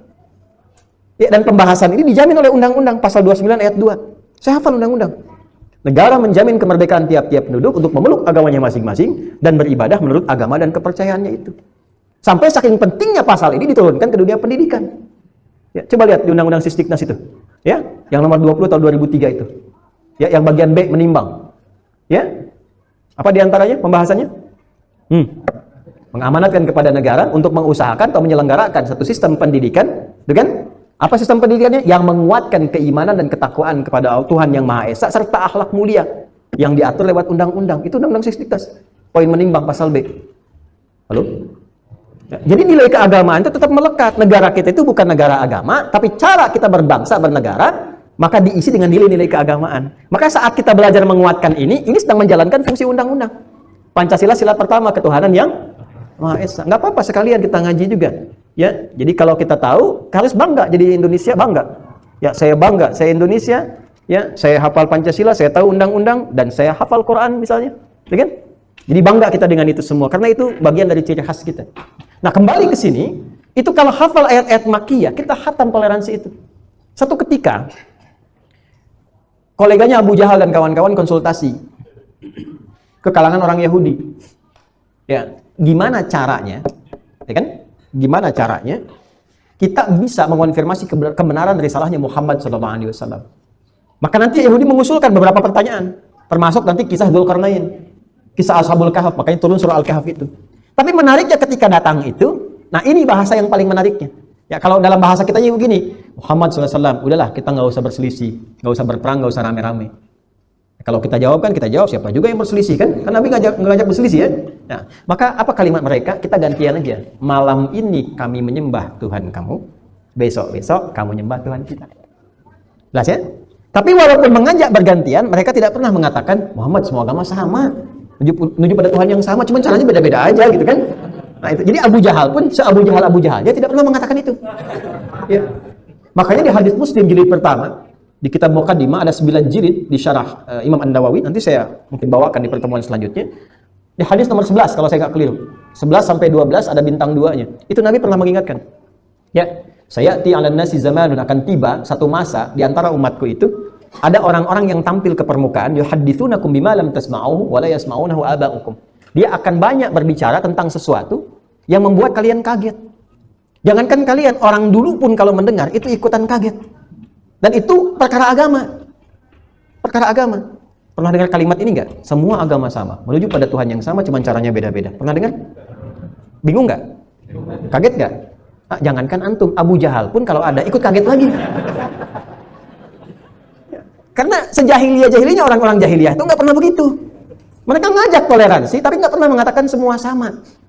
Gitu ya. Ini ternyata ada keunggulan juga di jahiliyah gitu ya. Di satu sisi itu. Satu sisi itu. Nah, kalimat nabinya iyyakum wa iyyahum, mesti waspada. Kalau bahasa kitanya waspadalah, waspadalah gitu ya.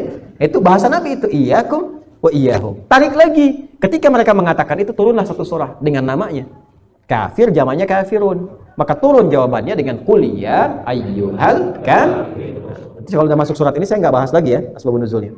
Katakan Muhammad viralkan qul ya ayyuhal kafirun. Hei orang-orang yang masih menutup diri dari keterangan Muhammad sallallahu alaihi wasallam, yang masih belum mau terima, yang masih menutup diri dari dakwahnya Muhammad sallallahu alaihi wasallam, nggak apa-apa. Ketika turun ayat itu secara terhormat, itu kelompok ini, duta ini itu nggak marah. Enak aja disebut kafir misalnya, kan tidak begitu. Itu mereka menerima karena turunnya itu dengan panggilan terhormat. Katakan Muhammad pada orang-orang yang datang itu yang masih menutup dirinya dari keterangan-keterangan Islam, dari cahaya Al-Quran. Jangan dimaki, jangan dimarahi, jangan dicela, ya kan? Dijelaskan kepada mereka, la a'budu ma ta'budun. Konsep toleransi yang terbaik itu saling menghormati saja. Memang tidak usah berselisih, nggak usah saling menentang, nggak usah berkelahi, saling menghormati. Dan cara menghormati dalam keyakinan itu beribadah masing-masing.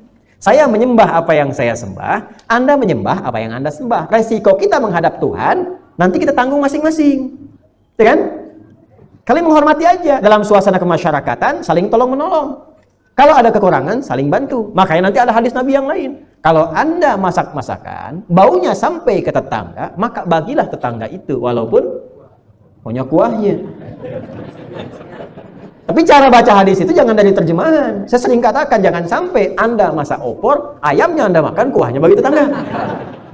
Lalu tetangga Anda tanya, kok cuma kuahnya? Hadis Nabi. Nabi yang jadi tersangka. Ya kan? Bukan begitu caranya. Nah, itu prediksi yang sangat tinggi. Ke depan itu kan ada juga bumbu-bumbu itu kan. Ada bumbu opor, tapi yang dimasak tempe. Ya? Supaya nggak salah persepsi, bagikan. Ya? Bagikan itu sekalipun yang dimasak cuma kuah. Tapi apakah hadisnya berkata kalau tetangga Anda itu muslim saja? Tidak. Tidak. Hati-hati tuh yang punya rumah makan. Nyampe baunya tuh ya. Ya kalau mau buka makanan gratis, jangan dibatasi pada orang Islam saja. Anda masa ada tetangga, ini saudara kita mungkin sebangsa tanah air, ada yang Kristen, Hindu, Buddha, sebagainya. Masak makanan bagi. Ya. Ketika dibagi, saya datang dibagi. Aduh, Bapak baik sekali. Bukan baik. Ini Quran yang mengajari saya untuk berbagi. Insya Allah. Besoknya kan mungkin Anda diketok. Assalamualaikum. Assalamualaikum tuh. Ya kan? Ada apa, Bu? Apakah hari ini Quran sudah mengajarkan berbagi lagi? Alhamdulillah. Oh iya.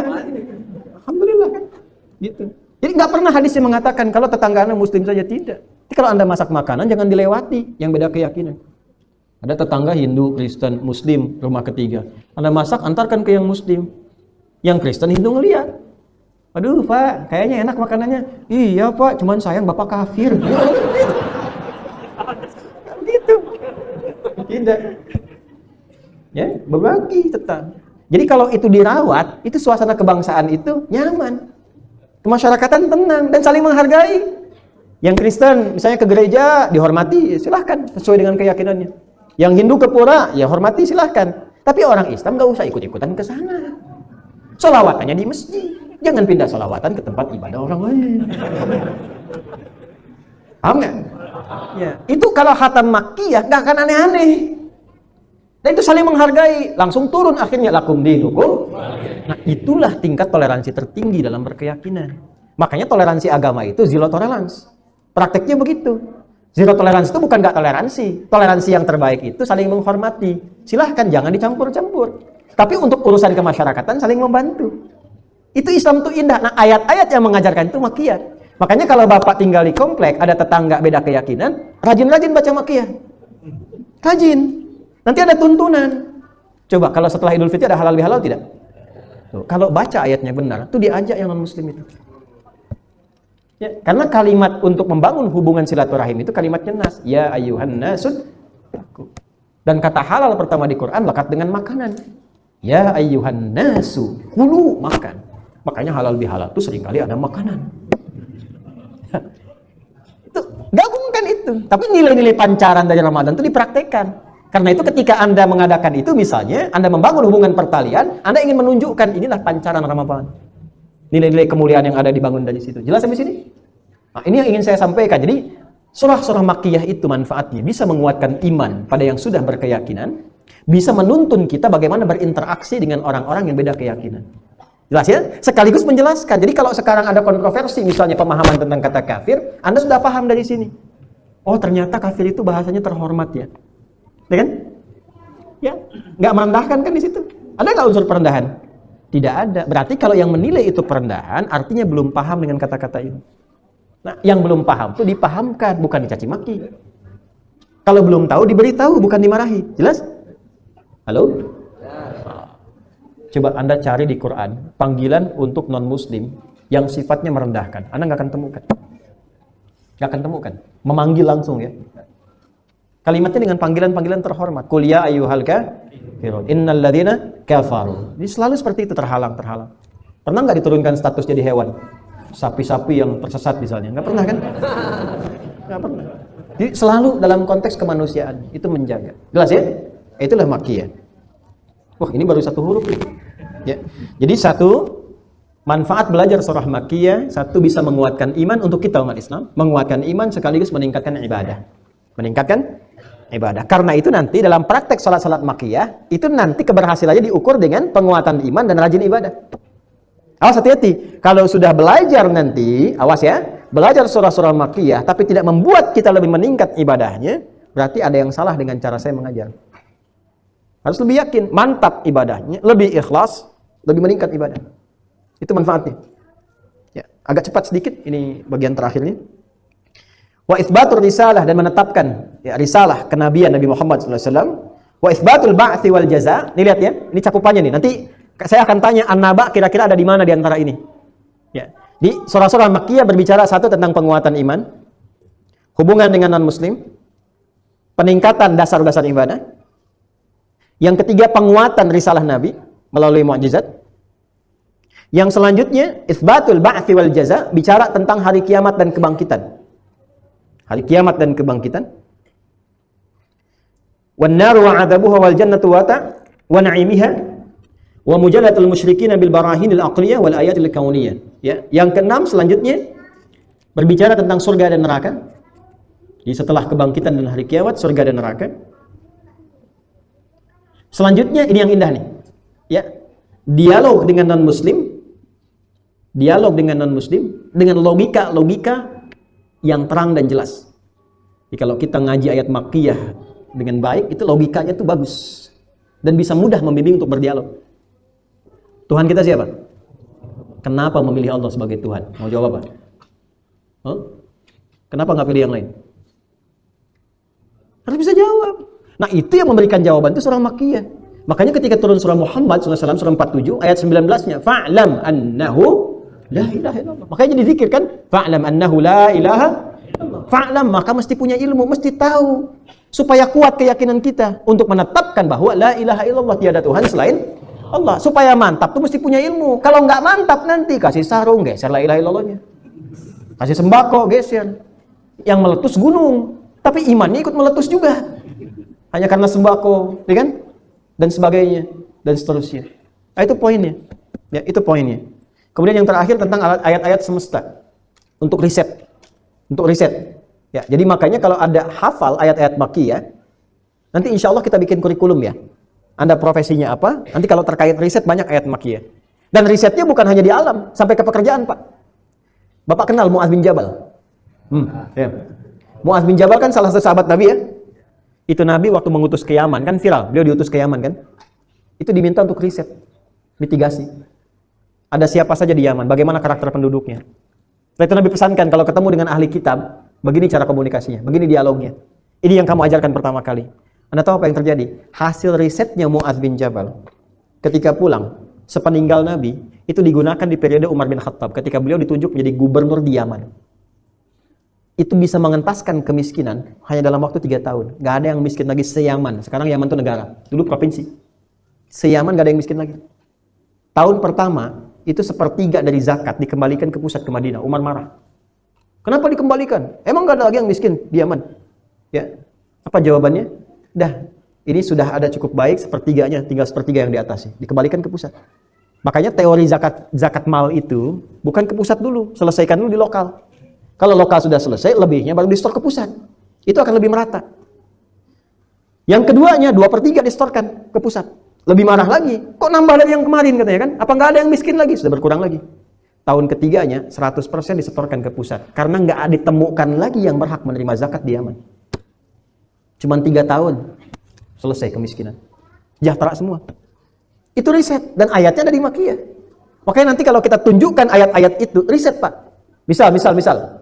Di Al-Ghasyiyah itu, ya, hal ataka hadithul Ghasyiyah. Nah, ada di antara ayatnya berbunyi begini. Afala yanzuruna ilal ibili kaitha.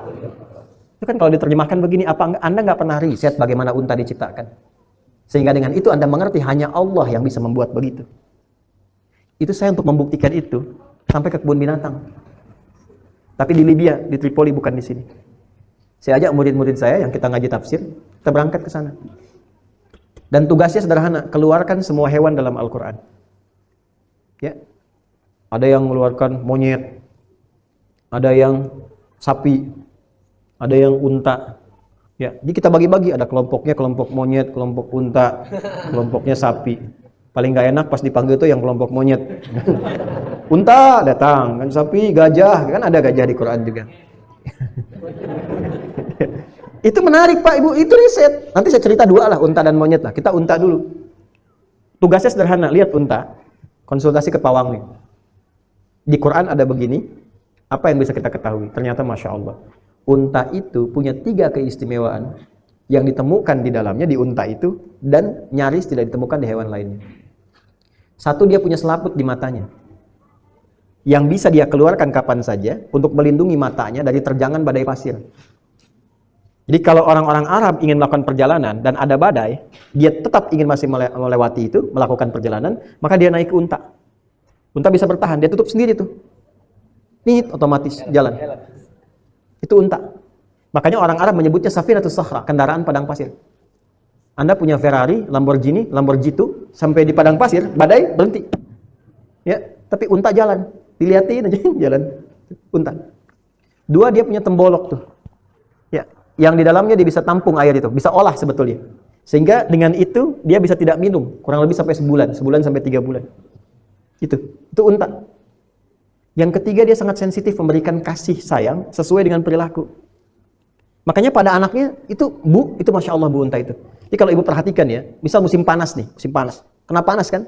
Ada anak yang harus disusui Pak. Itu untanya sampai harus mengeram dulu di air. Datang ke air dulu, dia rami dulu, sampai terasa hangat, nggak terlalu panas. Baru setelah merasakan nyaman, hangat, nggak panas, baru susunya diberikan kepada anak. Unta. Dan dia akan membalas sesuai perlakuan. Di Libya itu pernah kejadian, guru saya pernah cerita. Ada yang ke unta itu kasar. Selalu dicambuk, makanan dijauhkan, dan sebagainya, cuma sedikit yang dikasih, tuntutan banyak. Itu di hari tertentu, malamnya, dia pelajari unta itu di mana si tuannya tidur. Malamnya didobrak kandangnya, diinjak-injak sampai meninggal. Unta. Ya, dan di situ ibil. Sedangkan nama unta ada banyak. Ada ibil, ada jamal. Hatta yalijal jamalu fi sambil khiyat. Kenapa di sana jamal? Kenapa untanya Nabi Saleh naqatallahi wa suq? Ya, fakadzabuhu fa'aqaru. Kenapa naqah di sana? Kenapa di sini jamal? Kenapa di sini ibil? Itu ada maknanya. Unta ada berapa kakinya? Tuh, yang belum tahu 4. Kalau sudah riset 2. Ternyata unta itu punya 2 kaki, 2 tangan. Hah? Ini penting, nanti terapannya ke hadis. Ya, Bapak Ibu pernah dengar hadis-hadis ini? Kalau sujudlah kamu, jangan seperti duduknya unta. Ya kan? Dahulukan telapak tanganmu sebelum lututmu. Hadisnya 1. Yang keduanya, ada yang dahulukan lututmu sebelum telapak tanganmu. Sama-sama unta. Itu memahaminya bagaimana? Itu kalau nggak paham, bisa bermasalah. Dan masalahnya bisa serius, karena saya kurang lebih 4-5 tahun lalu itu menangani kasus suami istri yang tidak tegur sapa semalaman gara-gara persoalan ini. Ini serius Pak, Ibu. Serius. Suami pulang kerja malam, mungkin kena macet, isyanya di rumah. Begitu sholat isya, istri kadalah melihat. Begitu turun suami mau sujud pakai lutut dulu. Lututnya turun baru telapak tangan. Istri melihat. Merasa itu menjadi amunisi akhirnya. Begitu salam, ini persoalannya tanpa muqaddimah. Papa sholatnya salah. Ini persoalan. Ar-rijalu qawwamuna 'alal, laki-laki itu diberikan bakat memimpin pada keluarganya. Apa ciri khas pemimpin? Betul, tidak mau dipimpin. Ciri khas pemimpin tidak mau dipimpin, hanya menerima usulan bukan menerima saran. Ya, perempuan juga nanti punya keunggulan lagi. Ada bukan keunikannya? Ya, kalau beda pendapat misalnya kan, perempuan itu punya ciri khas. Salah Pak kalau memandang istri atau perempuan ingin selalu menang, tidak. Perempuan itu nggak pernah punya karakter ingin menang, tidak. Tapi berharap suami mengakui kalau dia salah.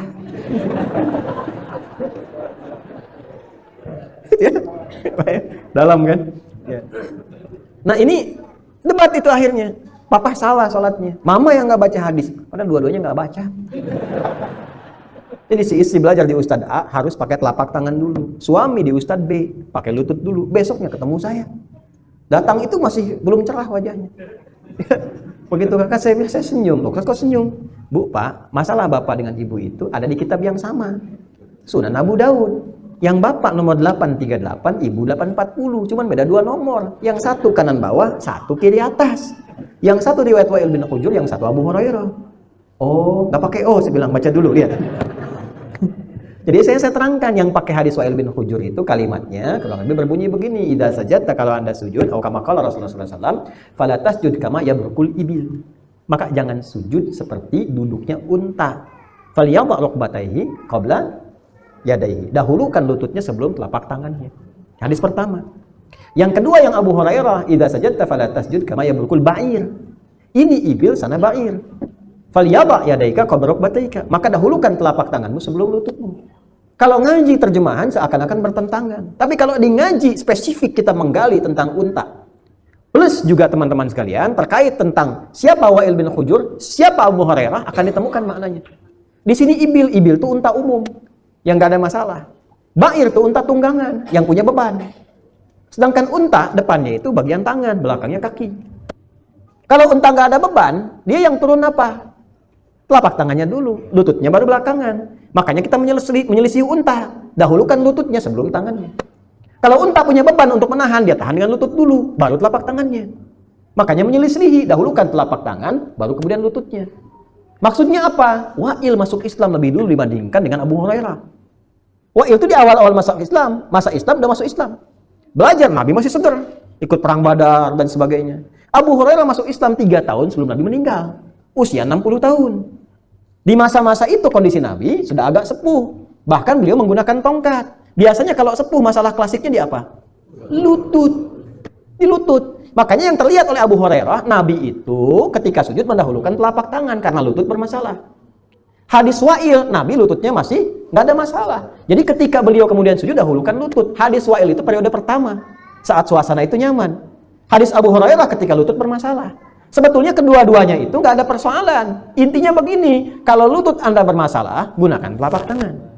Kalau telapak tangan bermasalah, gunakan lutut. Karena untuk sujud cuma satu di antara dua ini yang dipakai. Kalau nggak pakai lutut, gunakan telapak tangan. Yang salah yang pakai kepala duluan. Ini belum apa-apa, udah rame gitu. Paham ya? Jadi kalau kita belajar unta jadi jelas detil. Belajar riwayat jadi mengerti paham. Jadi nggak ada sekat kemudian untuk saling berdebat. Aja senyum-senyum keduanya. Cie-cie, pulang dong. Gak ada masalah aja, pulang aja begitu. Ya, tapi jangan jadikan juga ini sebagai hadis candaan. Anda tinggal milih aja. Jangan Anda katakan begitu Anda melihat misalnya orang turun dengan telapak tangan padahal dia masih muda. Tua. Ini hadis bisa dipakai siapapun. Kalau ada orang misalnya olahraga, cedera lutut, maka nggak ada masalah turun dengan telapak tangan. Itu maksudnya. Itu kalau paham begitu tuh indah. Nah itu baru satu ayat surah Makkiyah. Afala yanzuruna ilal. Jadi kita itu umat riset, kita itu umat pintar. Pintar itu anugerah, bodoh itu pilihan. Bikin status. Allah itu sudah menganugerahkan kita kepintaran, jadi jangan memilih bodoh. Ya. Itu banyak kok. Kita tuh luar biasa, apalagi Indonesia. Indonesia tuh luar biasa. Semua dianugerahi itu. Alamnya luar biasa. Pintarnya dahsyat. Lidahnya, selain tak bertulang, sangat luar biasa. Kemana-mana tuh luar biasa. Dipakai ke makanan, muncul ragam makanan apa aja. Ya, sana dibuang, sini jadi. Nasi, nggak kemakan sampai besok, digoreng jadi nasi goreng. Nasi goreng nggak kemakan, dijemur. Jadi rengginang. Rengginang bosan, jadi gipang, diisi. Indonesia, apa aja jadi. Pak, di Libya, Pak, dulu, masuk di Mesir, kepala kambing, kepala ikan, gratis.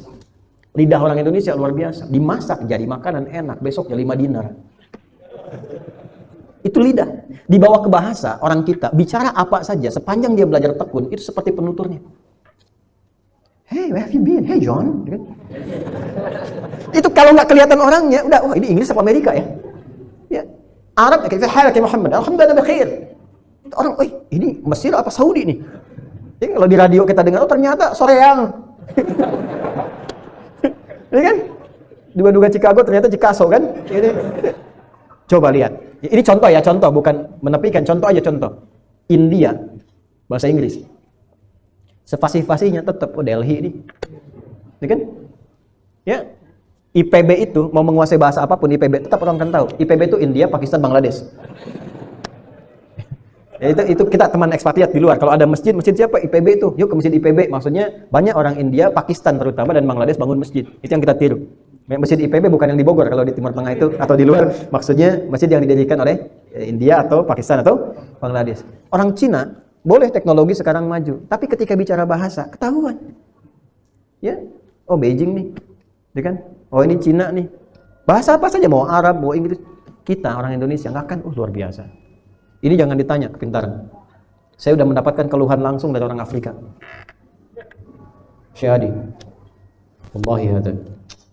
Indonesia gharib katanya. Ini orang Indonesia itu aneh saya. Kenapa? Mabika, kenapa kamu? Itu kemarin saya ujian. Teman saya orang Indonesia pinjam buku saya. Besok mau ujian. Saya dapat 7,5, dia dapat 8 katanya. Saya belajar 3 bulan. Dia cuma semalam belajar, nilainya lebih tinggi dari saya.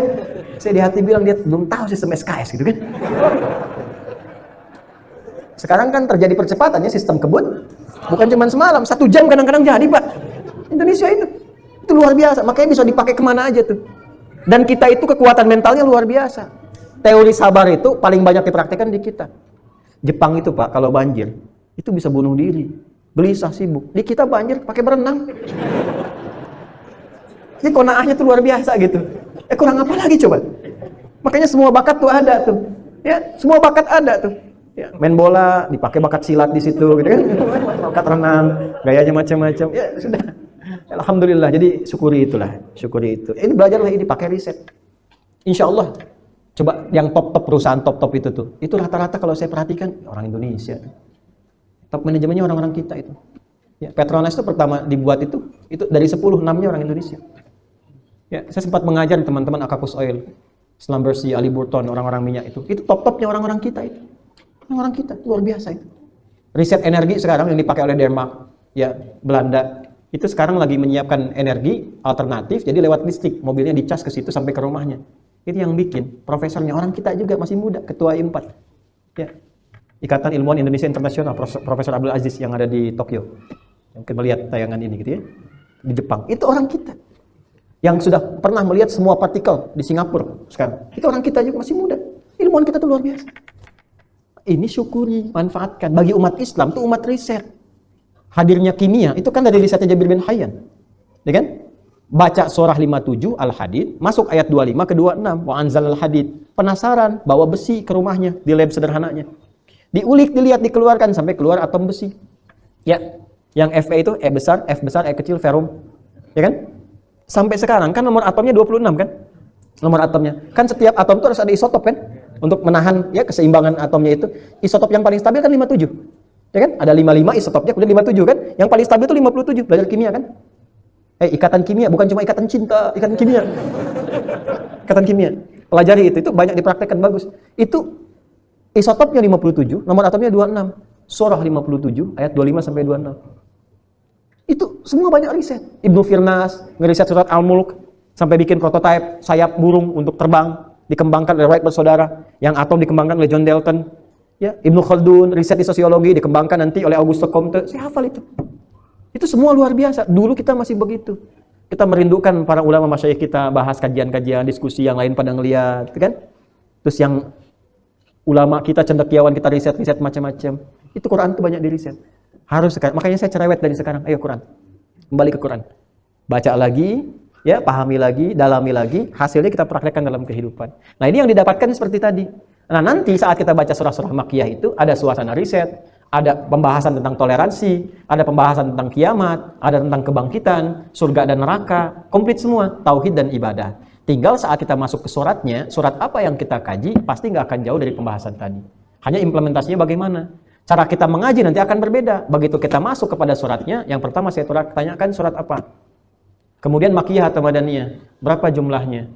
Ya kan? Nanti baru kita masuk kepada ayatnya. Setiap ayat kita akan bahas turun di mana ayatnya, siang atau malam, suasana apa. Jelas? Nah, itulah mukaddimah pembahasan. Yang kedua yang kita bahas di pertemuan kali ini, di An-Naba-nya belum kita bahas. Ya, nanti bulan depan insya Allah kita masuk ke An-Naba. Jelas ya? Alhamdulillah. Ada manfaatnya tidak? Enggak ya? Saya cek terakhir ya. Baik, Al-Quran juz terakhir, juz keberapa? 30. Baik, juz 30 ada berapa surat?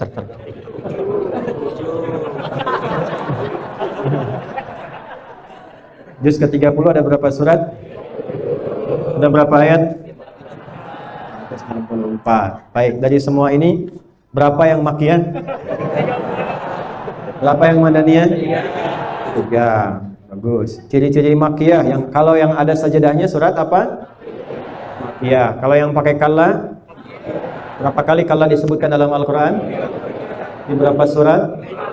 Masya Allah. Kalau yang ada huruf tahajji, yang potongan-potongan mandiri, suratnya surat apa? Kecuali 2 surat apa itu? Masya Allah. Surat-surat Makkiyah isinya ada apa saja di dalamnya? Tauhid. Kedua? Baik. Ketiga? Alhamdulillah. Ya, itu kalau di kampus sudah 6 SKS itu. Ya, alhamdulillah. Anda nanti kalau masuk kampus-kampus Islam belajar ulumul Quran, hatam bab itu. Insya Allah ya. Baik, mudah-mudahan baik. An-Naba surat keberapa? 8. Berapa ayat? 40. Pembukanya apa?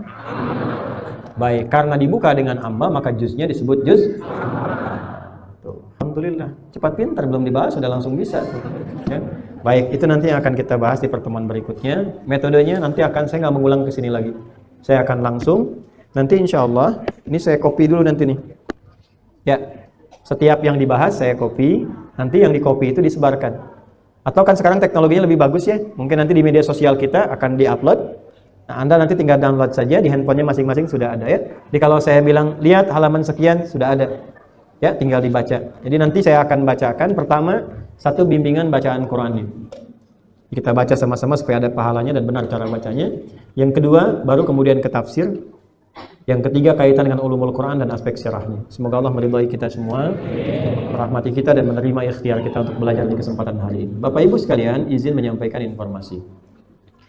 Yang pertama, seringkali ada yang bertanya tentang pesantren. Pesantren masih dalam tahap pembangunan. Sekali lagi, pesantren masih dalam tahap pembangunan. Dan semua yang ada di situ wakaf. Mau tanahnya, mau suratnya, macam-macamnya, saya tidak punya bagian sedikit pun kecuali numpang mengajar saja nanti. Sekarang sudah akan masuk untuk fase bangun masjid. Kemarin dan kelilingnya sudah, levelnya sudah bagus, kiblat sudah diukur, sudah melibatkan Kemenan juga, bagian kiblat sudah dapat. Tahap 1 ini akan membangun masjid dan gedung asrama, ada 3. Karena itu bagi yang sering kali bertanya, ayo kita jadikan dulu masjidnya. Sama-sama, kita jadikan dulu gedungnya sama-sama. Nanti insya Allah akan mulai beroperasi itu di tahun 2024. Tapi tanggal 20 Juni ini sudah mulai penerimaan. Karena saya penting sampaikan, pesantren itu hanya disiapkan untuk membentuk ulama, bukan yang lain. Muridnya pun gak akan banyak, cuma 40. Ya, itu yang spesifik, yang program khusus. Jadi yang masuk ke situ hanya diterima kalau hafalan sudah 30 juz. Ya, hafalan 30 juz. Kita masih juz 30 kan ini ya. Nanti masuk kelas kedua, hanya 30 juz. Nanti yang langsung didik kami dari saya. Ya, itu 1. Angkatan pertama nanti untuk laki-laki dulu. Berapa biayanya? Insya Allah saya coba gratis. Ya, karena itu saya nabung dari sekarang. Dengan teman-teman nanti hanya mungkin untuk daftar saja. Infak pertama daftar, selanjutnya gratis sampai S3 programnya. Ya, jadi kita mau didik ulama, bukan mendidik umum seperti biasa. Mungkin banyak pesantren yang lain kita hormati, bagus-bagus juga, tapi yang di sini cuma ulama saja untuk mendidik ulama. Jadi jangan kirimkan anak ke situ untuk menjadi misalnya arsitek atau misalnya pilot. Ya, itu bukan untuk mendidik pilot ya. Kalau untuk pilot ke sekolah penerbangan. Tapi nanti kita punya kelas yang pilot boleh nanti belajar tentang ayat-ayat tentang alam semesta atau tentang penerbangan, itu ada ayat dan hadisnya. Ya, termasuk fikih-fikihnya. Jadi itu yang pertama saya sampaikan. Ayo kita hadirkan dulu. Setelah itu nanti yang kedua, nah ini yang masuk Mira, Mahad Islam Rafiah Akhyar, kan ada kelas online itu ya. Saya sudah sampai kurang lebih 14.000. Nanti akan dibagi spesialisasi. Dibagi ke dalam kelas-kelas. Karena itu nanti kalau diminta profesi, langsung masukkan. Ya. Dan tolong sejujur-jujurnya. Ya. Kalau memang pebisnis, pebisnis saja. Jangan Anda pebisnis, Anda bilang misalnya pilot, ya kan? Misalnya, nggak usah. Pilot, ini kesehatan. Nanti ada kelas-kelasnya. Nah, itu nanti ada kelas offline-nya. Ini itu gratis, tidak bayar juga. Gratis. Ya, saya mengajar, bukan cari uang. Ya, jadi nanti kelasnya ada dua. Satu yang di Bekasi, sekolah SD yang sudah jadi sekarang, itu kan ada kelas-kelas. Nanti ada ruang di situ. Yang kedua nanti bisa mencoba juga suasana pesantren kalau sudah jadi di tempat yang kita bangun sekarang. Sekarang belum kita sampaikan dulu di mana tempatnya. Khawatirnya kalau nanti menyebar rame, berpengaruh kepada lingkungan. Tanah nggak terjangkau lagi nantinya, ya kan? Dan sebagainya. Jadi tunggu aja dulu, ya ditunggu sampai jadi. Nanti kalau sudah selesai, tahun depan tuh masjid selesai, insya Allah dengan ruang-ruang kelas. Mungkin nanti sebagian bisa merasakan suasana pesantren. Ya, kalau ingin bantuin meratakan tanah silahkan, ada ekskavator di situ, sebagainya. Ya, nah itu nanti kelasnya untuk dua, satu untuk Mira, yang satu khusus untuk calon-calon ulama. Doakan saja saya sehat, baik, ya. Dan saya kan tidak tahu ajalnya sampai kapan. Karena itu saya sekolahkan, didik dengan izin Allah, anak-anak murid khusus yang saya didik, kemudian kita kirim keluar. Nanti alhamdulillah 2024 itu mereka pulang. Jadi kalaupun saya meninggal, pesantren ada, sudah ada yang teruskan. Kami begitu saja, ini alat wakaf semua. Saya tidak punya sesuatu, Bang. Itu kendaraan jangan dikira punya saya, bukan, itu wakaf. Saya cuma numpang pakai. Ya, Waha itu platnya bukan Ustaz dari Hidayat. Usahakan Al-Quran hafal. Jadi Anda kalau melihat itu, ya, Anda ingat-ingat Quran gitu. Ya, jadi itu aja yang kita lakukan. Kan cuma begitu aja, numpang hidup sebentar terus pulang kan. Kan perannya beda-beda, ya. Perannya kan beda-beda. Anda di bagian apa? Biarkan saya mengajar. Jadi jaga saya di situ saja supaya kita bisa maksimal dalam kebaikan. Saya tidak minta apa-apa, minta doakan saja Allah mengampuni dosa-dosa saya dan keluarga. Ya. Baik, saya kira itu yang disampaikan, semoga bermanfaat. Saya harus ke Bandung, kita berdoa sejenak, semoga Allah muliakan kita. Teman-teman yang di Bandung, insya Allah malam nanti, kalau tidak ada maghrib, ada isya, kita akan berjumpa dan tunggu update di mana lokasinya. Ya, dan mudah-mudahan Allah berikan kemudahan untuk kita semuanya. Allahumma taqabbal minna innaka antas sami'ul 'alim wa tub 'alaina innaka antat tawwabur rahim. اللهم ربنا علمنا ما ينفعنا وعلمنا يا الله علمنا ما ينفعنا وفهمنا يا الله بما تعلمنا وارزقنا نعمة العمل بما فهمنا اللهم اجعلنا من أهل القرآن واجعل القرآن صحبا لنا في الدنيا ونورا لنا في القبور وشفيعا لنا في الآخرة يا أرحم الراحمين ربنا آتنا في الدنيا حسنة وفي الآخرة حسنة وقنا عذاب النار وصلى الله على سيدنا محمد وعلى آله وصحبه أجمعين وآخر دعوانا سبحانك اللهم وبحمدك نشهد أن لا إله إلا أنت نستغفرك ونتوب إليك الحمد لله رب العالمين. Teman-teman, mohon pengertian sejenak saja ya. Jadi satu tertib keluarga ya. Kita hormati, hargai, terima kasih pada lingkungan yang memperkenankan kita hadir di sini. Terima kasih pengurus RT, RW dari DKM. Semoga Allah berikan pahala-pahala yang baik. Yang kedua, mohon izinkan saya untuk segera mengakses ke kendaraan karena saya harus segera berangkat. Ya, supaya nanti di tempat tujuan pun sesuai dengan waktu yang telah ditetapkan. Terima kasih. Ya, assalamualaikum warahmatullahi wabarakatuh.